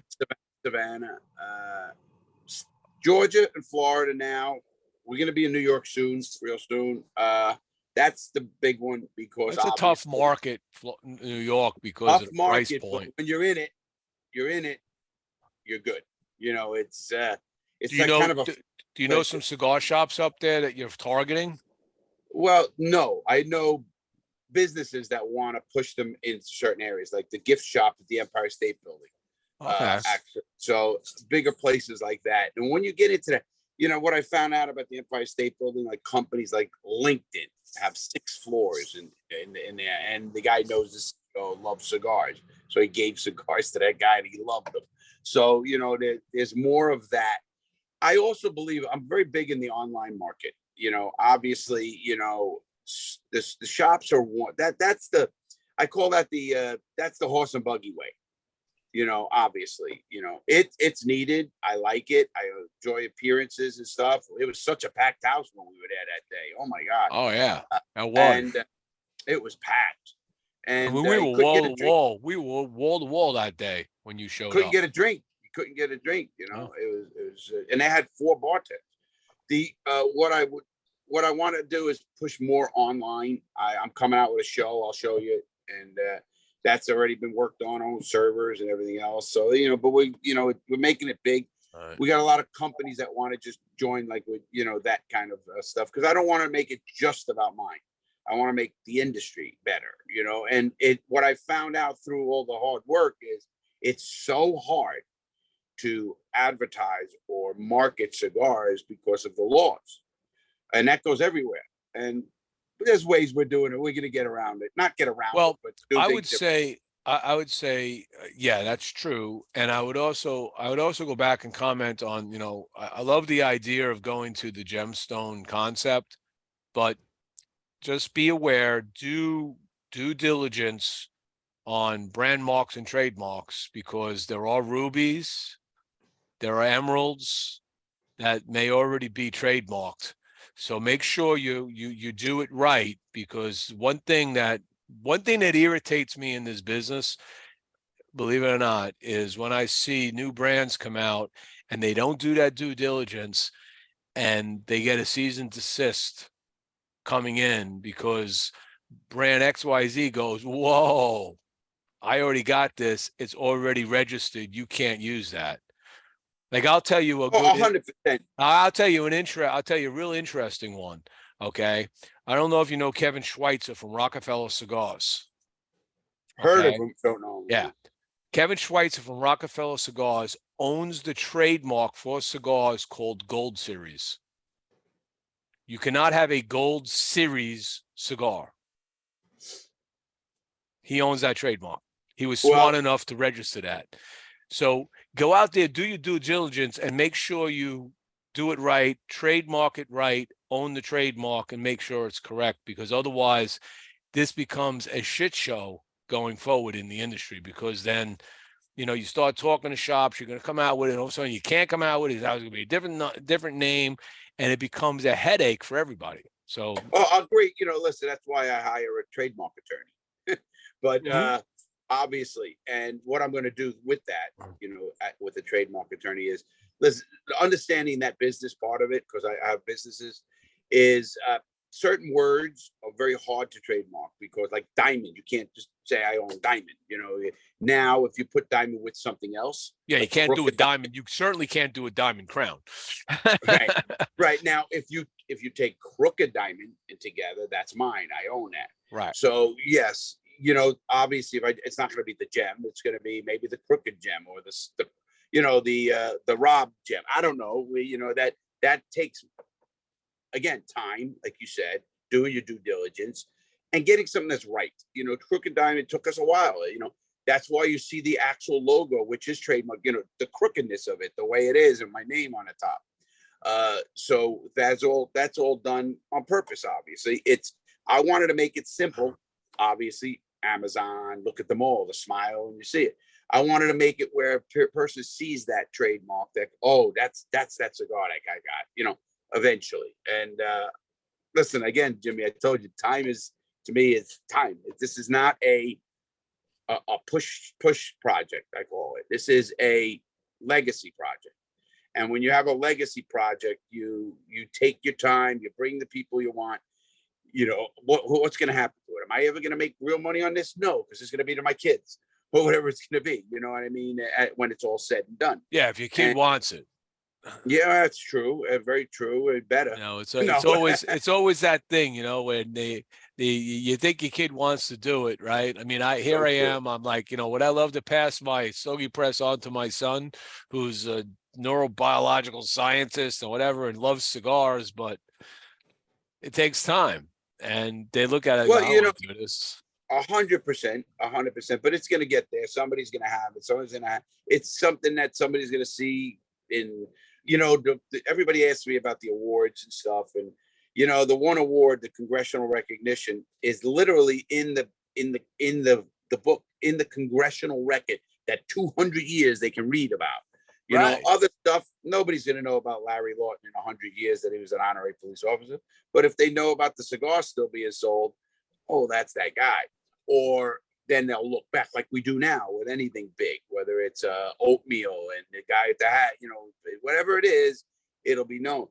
That's why the congressional record, to me, with no other ex-con being recognized on the floor, letter read into the records, that's literally in that's something that 200, 300, whatever it is, you know, who knows what's happening in this world, but I won't be here and neither will you. Did you ever think about doing a movie about your life? I've been approached many, many times, and I got offers, but again, that's a project to me. Has to be done right, with the right budget, with the right company, because I don't want to half-ass shit. I had a guy come in, they think it could be bigger than Goodfellas because there's more money, Rob, my life, the prison, the whole works. And I get it, because when you read the book, everybody says it.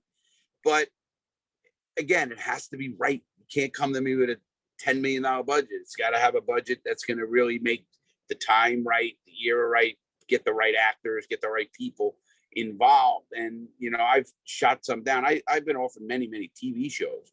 Matter of fact, I'm coming out this month or next month on VH1, did a whole piece on me with My True Crime Story. It's the #1 show on VH1. And they did a whole episode on me. That's coming out. And I'm going to LA in September to film another, you know, like, not me, but a shit with me in it. So I do a lot of TV, and I get offered a lot of that. Again, who wants to do that? Who watches cable TV? I'm on YouTube and people, and my audience is very young. Well, you want to be on Netflix, Amazon, you want to go on the streaming channels that have these well-produced shows. Absolutely. You know, because listen, cable TV is going to be gone soon. They're all getting sucked up. I mean, most of them are going under, because I know this industry pretty well, is because anybody under 50 doesn't have cable TV. They have internet, high speed.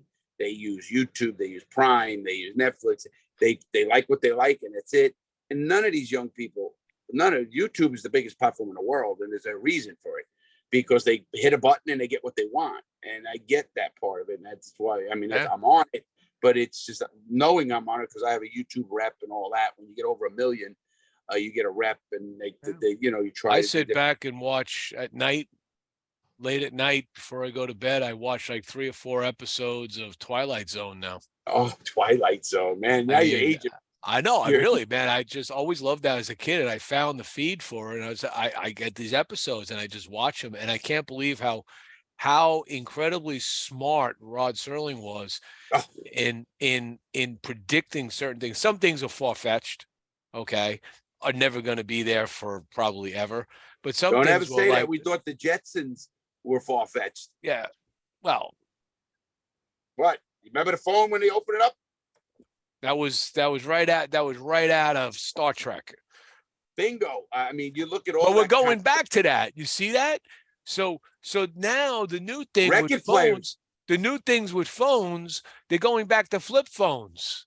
Did you see this? Oh, no. There's the new fancy flip phones now with Samsung and stuff. They're coming back with flip phones. Okay. It's like, and they're more sophisticated flip phones. I don't know about that. No. They open up the biggest screens. I like my iPhone. They open up the biggest screens. Okay. But they close up to fit in your pocket easy.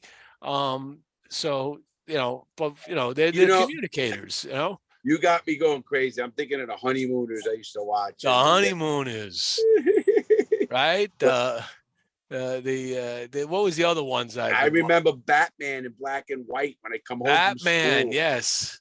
And when they came out with Catwoman, you were like, that's about right. That's about the right time too. You were just like, oh, bahama. You were tired of watching Batman in his tights, and in came Catwoman with the glossy black thing, and you're like going, oh yeah. Your heart throbbed too much on that. But I watched Twilight Zone, and I watched all those shows. How about Time Tunnel? Remember Time Tunnel? No, I don't. Where they would walk in and they go into the time tunnel and would take them to a whole nother dimension. a whole nother time. I don't remember it. The first show I remember ever was Car 54. Where Are You? With Oh Fred my Gwynn God, yeah. And Al Lewis and Fred Gwynn. They went to the Munsters, but now you're aging us, man. Way out of whack. Monsters. Al Lewis. That was And Fred Gwynn, the Herman. Herman. He played in my cousin Vinny. He was the judge. And yes. So I mean, I love that kind of stuff. So I'm waiting. And it's very hard to watch him as the judge in My Cousin Vinny because I keep seeing Herman. Well, and I have to admit that I would think that the actors in that movie kept looking at him doing the same thing, going, "I'm talking to Herman Munster." Oh, guaranteed. There's divisions in their head.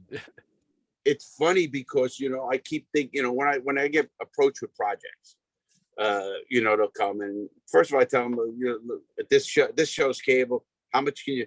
I understand the budgets because I do a lot of that, and I got to own your show. And I do. If I get anything, I'm gonna have a piece of it.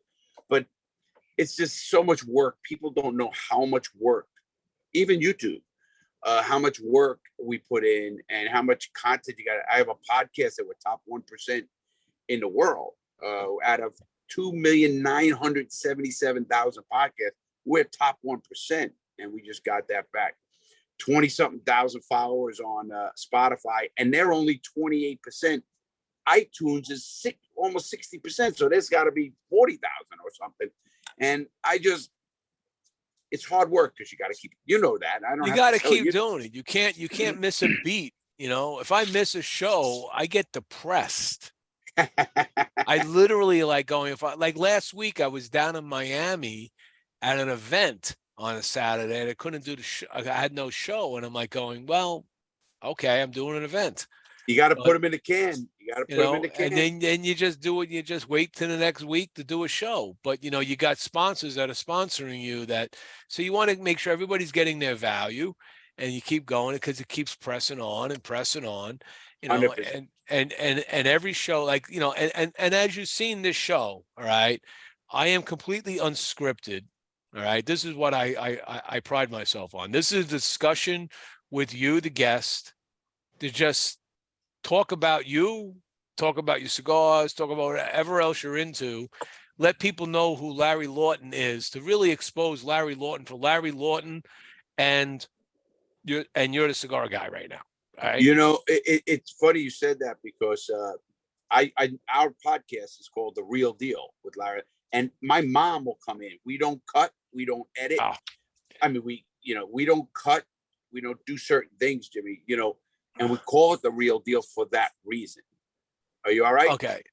All right. So with that said, okay, I have to throw up another clip. Okay. This is one of yours. This is hilarious. Okay. I'm gonna tee it up, and I want you to kind of comment on it after we run it a little bit. This is coming out of the prison cookbook. Okay. Yes. Now, I love this one because we just came back from Japan, my son and I. My son is a ginormous ramen freak. All right. So we're in Japan, and he's got the list of some of the best ramen places in Tokyo. So we go to these places. We hit 3 of them, right? And when we come back, we're on the plane coming back to the States, and he says, "You know what, Dad? I just have to say this. I know it's a small sample size, but Nashville, Tennessee has better ramen." And I talked to some people, and actually there is a place in Nashville I know he goes to. It's rated as one of the best ramen houses in the world. Right. But he was funny about that, how he's really all about ramen. He's like, you got to have it right. You got to cook the egg right. You got to do this right. Anyway, I'm going to roll this clip. All right. This is funny. This is Larry. I'm not going to go through all 3 of them. I'm going to go through the first one. All right. But it's hilarious what you explain about making ramen in prison. Let's get this queued up. Check out my pre-orders. They are up on the website. We will put a link in this video. A salute. I love the Glenn Lip. Get the game going. First of all, some prisons, they actually sold these. The instant lunches, the grommet. I like these for a couple of reasons. They're done with the hot water out of the shower. Yes. Sadly, I tell a lot of stories about that. You know, I was in prisons when I was in the hole or something. Sure enough, guess what happens? I had to use the hot water to cook with. You couldn't even use it to shower. They did that on purpose. They put it so hot you couldn't shower. I hated that. I didn't care when the shower was turned to all the way cold and my little pee-pee goes small. I didn't care. But when they put it to hot, that is terrible. So now, look how careful I'm being, everybody. And I'm not taking this lid off. Because a lot of rookies in this game, you know what happens? They take it off too quick and they rip it and they don't get a good seal and the heat keeps getting gone. Now, I always like to add a little additive to these. Now I'm taking these chips. And let me tell you how important this is. I want you to break these up like powder. This is my seasoning. Yes, these all have a different type of season. This one is chicken. It comes with the flavor in there, in the stuff. But always, that's just, to me, it's not enough. Now, I used to like these better than the ramu they sell by the case at 25 cents. These used to cost 50 cents on the yard, which was 2 stamps. Well, they always have a little vegetable in them. They have like peas or garlic or something of that, like red pepper. But you have to take whatever you like.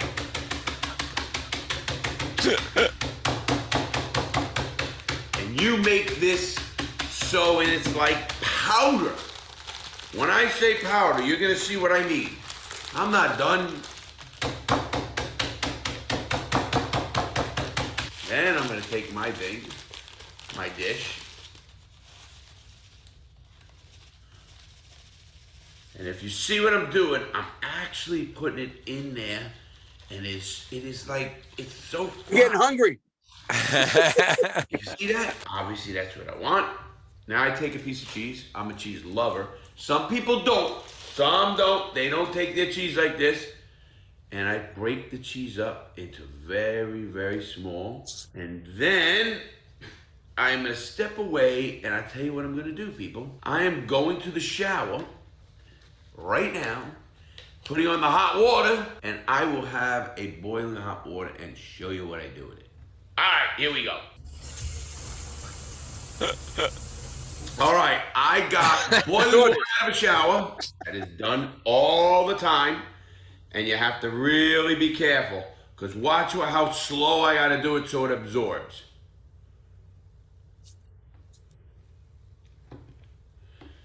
As you can see, I am making sure that sucks down in there. And look at the cheese melting, people.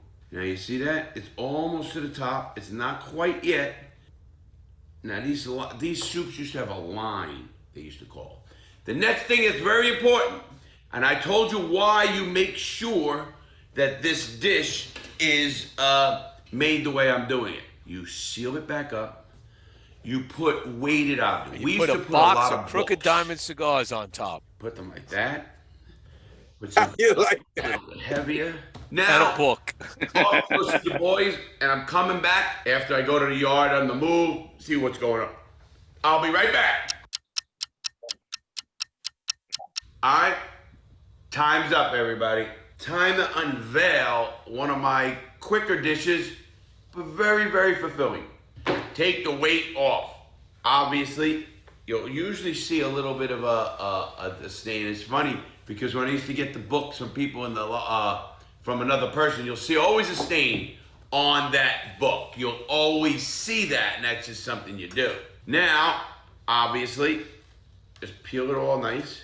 As you can see, you don't have to drain any water or anything out of these things because it sucks it up. Now, look what I'm doing, everybody. You see that the cheese Fritos, I'm mixing it in with the noodles.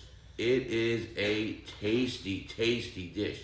I'm not saying you gotta be Guy Fieri or whatever his name is, or a Gordon Ramsay or somebody to do this dish. But you know, when you're in prison and you are, you know, looking for camaraderie, you're looking for a quick bite, something to fill you up, this is what it is.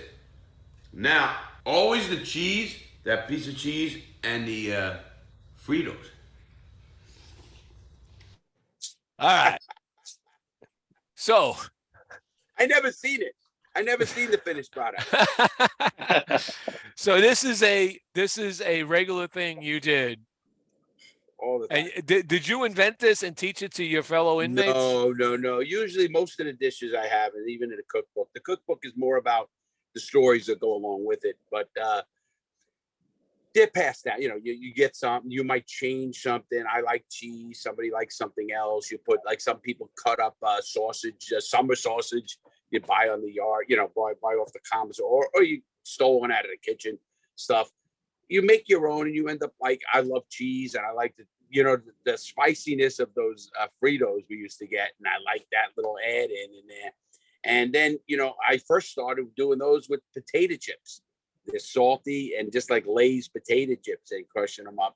Now, in fact, to this day, Jimmy, when I'm done with a bag of potato chips, and it's got the crumbs on the bottom and all, I crush them all up and I turn it, put a rubber band, and I use it to this day. And I'll actually throw it in a ramen, and it's just something I actually like. Instead of crackers, I'll do that, and it's kind of filling, so it helps a little bit more with what it is. It's pretty cool though. Now, did you ever make grapefruit wine? Or Jimmy, what was the best wine? What was the best wine or alcohol product you made? Because I know I know that how you do that with the bread and all of that for the yeast. And what was like your finest wine you ever made? Well, finest. Finest in put it in perspective where you are. Of course. First of all, there's some videos up on even shorts about me blowing up cooking White Lightning. We used to make wine and then cook the wine to make White Lightning, and I would put that wine on the liquor on fire, and we would sell it. And get a bunch of people drunk in prison, you see what happens. But it's funny because I made wine every week. We had a group. We used to make 30 gallons. Think of that. 30 gallons. Think of 30 gallons. Now that's like, think of a 55-gallon drum. Oh, we had the big heavy trash bag. We chiseled out a hole in the shower behind the plate, and we put the bag behind it, and used the hose off of a dryer or washer that stale, and siphon it up, and we'd leave about half a gallon of sludge in the bottom with all the fruit and everything we could. Because what that does is it kicks off the next batch very quickly. You get all the mash, right? Yeah, and it kicks it off. Yeah, it's already, it just lights up, and then the heat behind the shower, it would make this, and we'd cook it. Then like I said, we would actually sell 15 gallons in quarts, necks, we call them, the neck, and little bags. We put them in a cup, sell them for $5, and we'd have a whole garbage bill full, and then we'd cook off about 12, 15 gallons. For every gallon of wine, you got a pint of White Lightning. And I actually, all you got to do is go on my channel, or just go on, look at the shorts. There's a short that's got millions and millions of views of me opening up in this RV, opening up a bag, and the alcohol just hits me like Jesus Christmas tree. And so it's pretty wild. Speaking about opening up a bag and hitting you, when you were down in Oliva, all right, did you go into the mulling room where you open a door in the morning and there's just nothing but ammonia pops out and hits your nose? No, I never been to Nicaragua yet. I'm going. You need to go there. Make sure they bring you into the room. Okay, it's called a mulling room, where they got a lot of leaf, just loose leaf, and they'll open that door up. All right, and the ammonia that's exhausting off of that, it's the greatest wake up in the morning. Forget coffee, forget all. You want to clean your nasals out, you just go, whoop, holy crap, close that door. Because we got that's the one main byproduct of fermenting this leaf is ammonia. I'm looking forward. They're waiting for me to say what, when they're ready with the harvests and everything else. I'm going to go down, and I'm going to go with a couple. I'll bring in a couple people with me so we can do a lot of filming. But one thing I'm learning, you got to get a lot of, listen, I was offered to go to Mexico once, Mexico City, and after looking on the State Department and looking at the dangers of getting kidnapped or whatever. Yeah.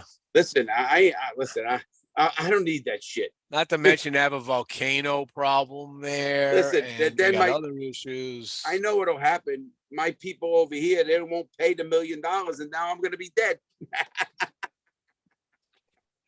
But just hook up with Shorty Rossi across the border. You know Shorty Rossi? No. Shorty Rossi was the guy that did the show on Animal Planet called the Pit Boss. Pit Bulls and Parolees. Where he did Pit Bulls and Parolees. Where he does all these he does pit bull rescues, but he got into gangs and stuff in LA and reformed himself. And then he ended up moving to Mexico, and he does all pit bull rescues. And he brings his dogs to the state. He brings the pit bulls in, introduces people to them, how beautiful these dogs are. And he's connected with Diesel Cigars. Okay. So they have a Diesel Shorty line of cigars. But yeah, so another guy that was in a bad place came out, changed his life around, wrote a book, very similar story, okay? And his thing was, I'm going to take care of pit bulls. And his house in Mexico, he's got like 8, 9 pit bulls hanging around on his bed, and he's a he's a short guy, he's a midget. He's a little guy. He's a little guy. Well, you remember my party? We had the little guy. Yep. Chris Hollyfield. Yeah. He was with the WWE. He was Little Boogeyman. And he probably knows Rossi. I know Chris very well, because Shorty. And I know him for years. Because Shorty actually has an entertainment company that he places a lot of folks like him in shows and movies and things. He works with them to do that too. I mean, he was actually up in years ago. I was in Detroit and he was there at the same time, and we went to a Detroit Tigers game. And I'll never forget this. We walk in, he brought his pit bull with him into the, because it's a rescue. It's a rescue. It's a special dog, right? He's got the license to bring it anywhere. What do you call him? Aid dog. Or something. And he brings it in, and we're in the stands with the dog, and there's this family in front of us with kids, and they were like, they were kind of freaking out because there's a pit bull there, right? And it's a big pit bull, right? His name was Hercules, right? And he looks at the kids and go, "Oh no, he's fine." And the kid put your hand out, and the dog starts licking him, starts giving him his paw, rolling over, and the parents were just like, and then he got into this conversation and explaining, it's not the animal, it's the human. Okay. Oh, true. The animal is a beautiful, friendly animal. Pit bulls are friendly dogs, but you can train them to be bad dogs. Absolutely. And that's what people do. And that's what he's so against. He hated putting dogs into these pit bull fights and stuff. It's like, that's just like the worst thing you can do to a dog is turn a dog against another dog and then against humans and train it to be a killer. You don't want to do that. A dog is there to love humans.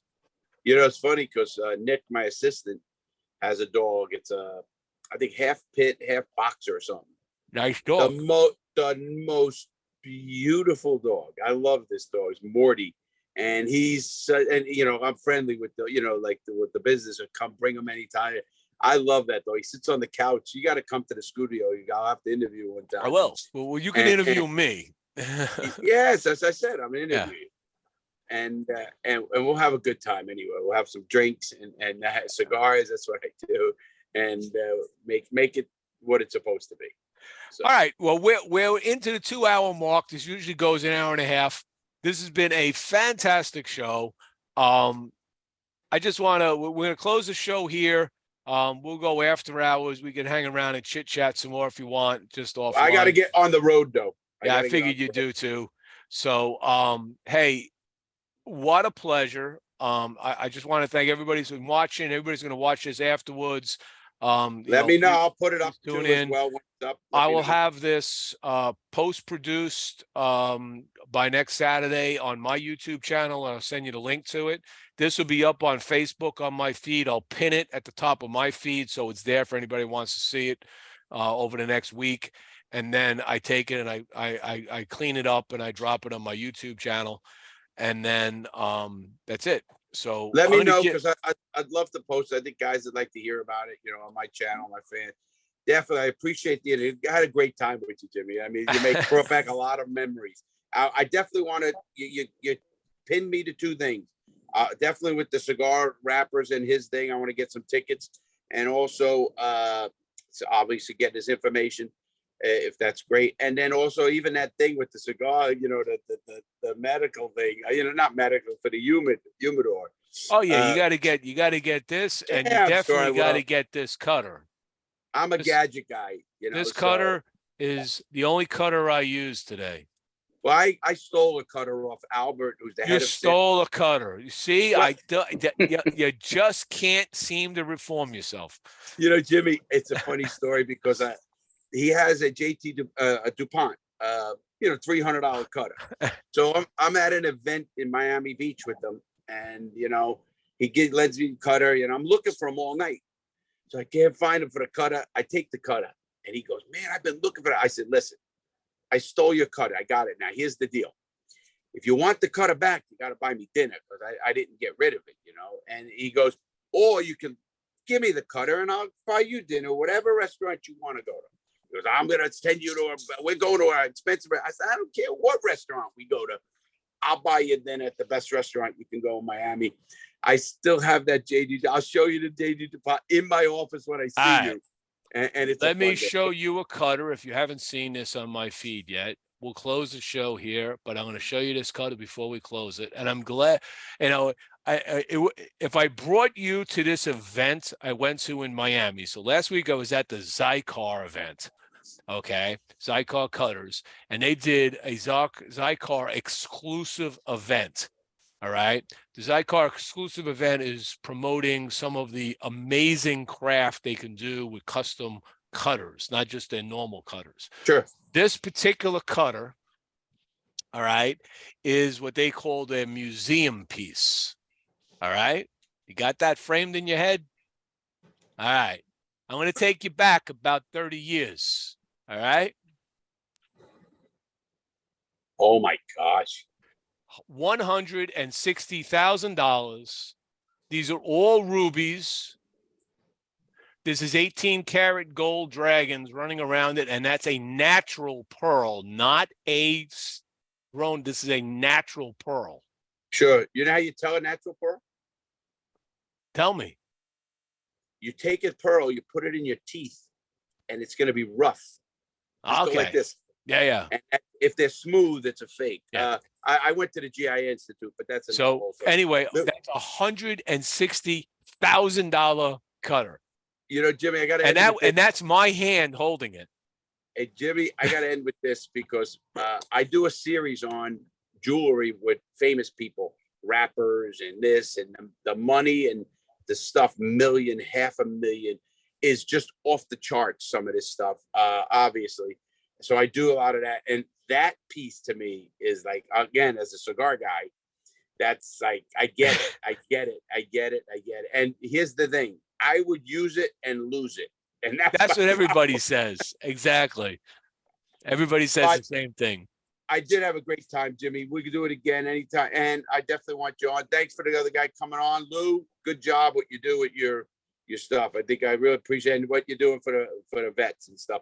So Jimmy, anytime. Love it. All right, man. And let We'll me know. see you. And we'll see you, buddy. All Take right, care. thank you. All right.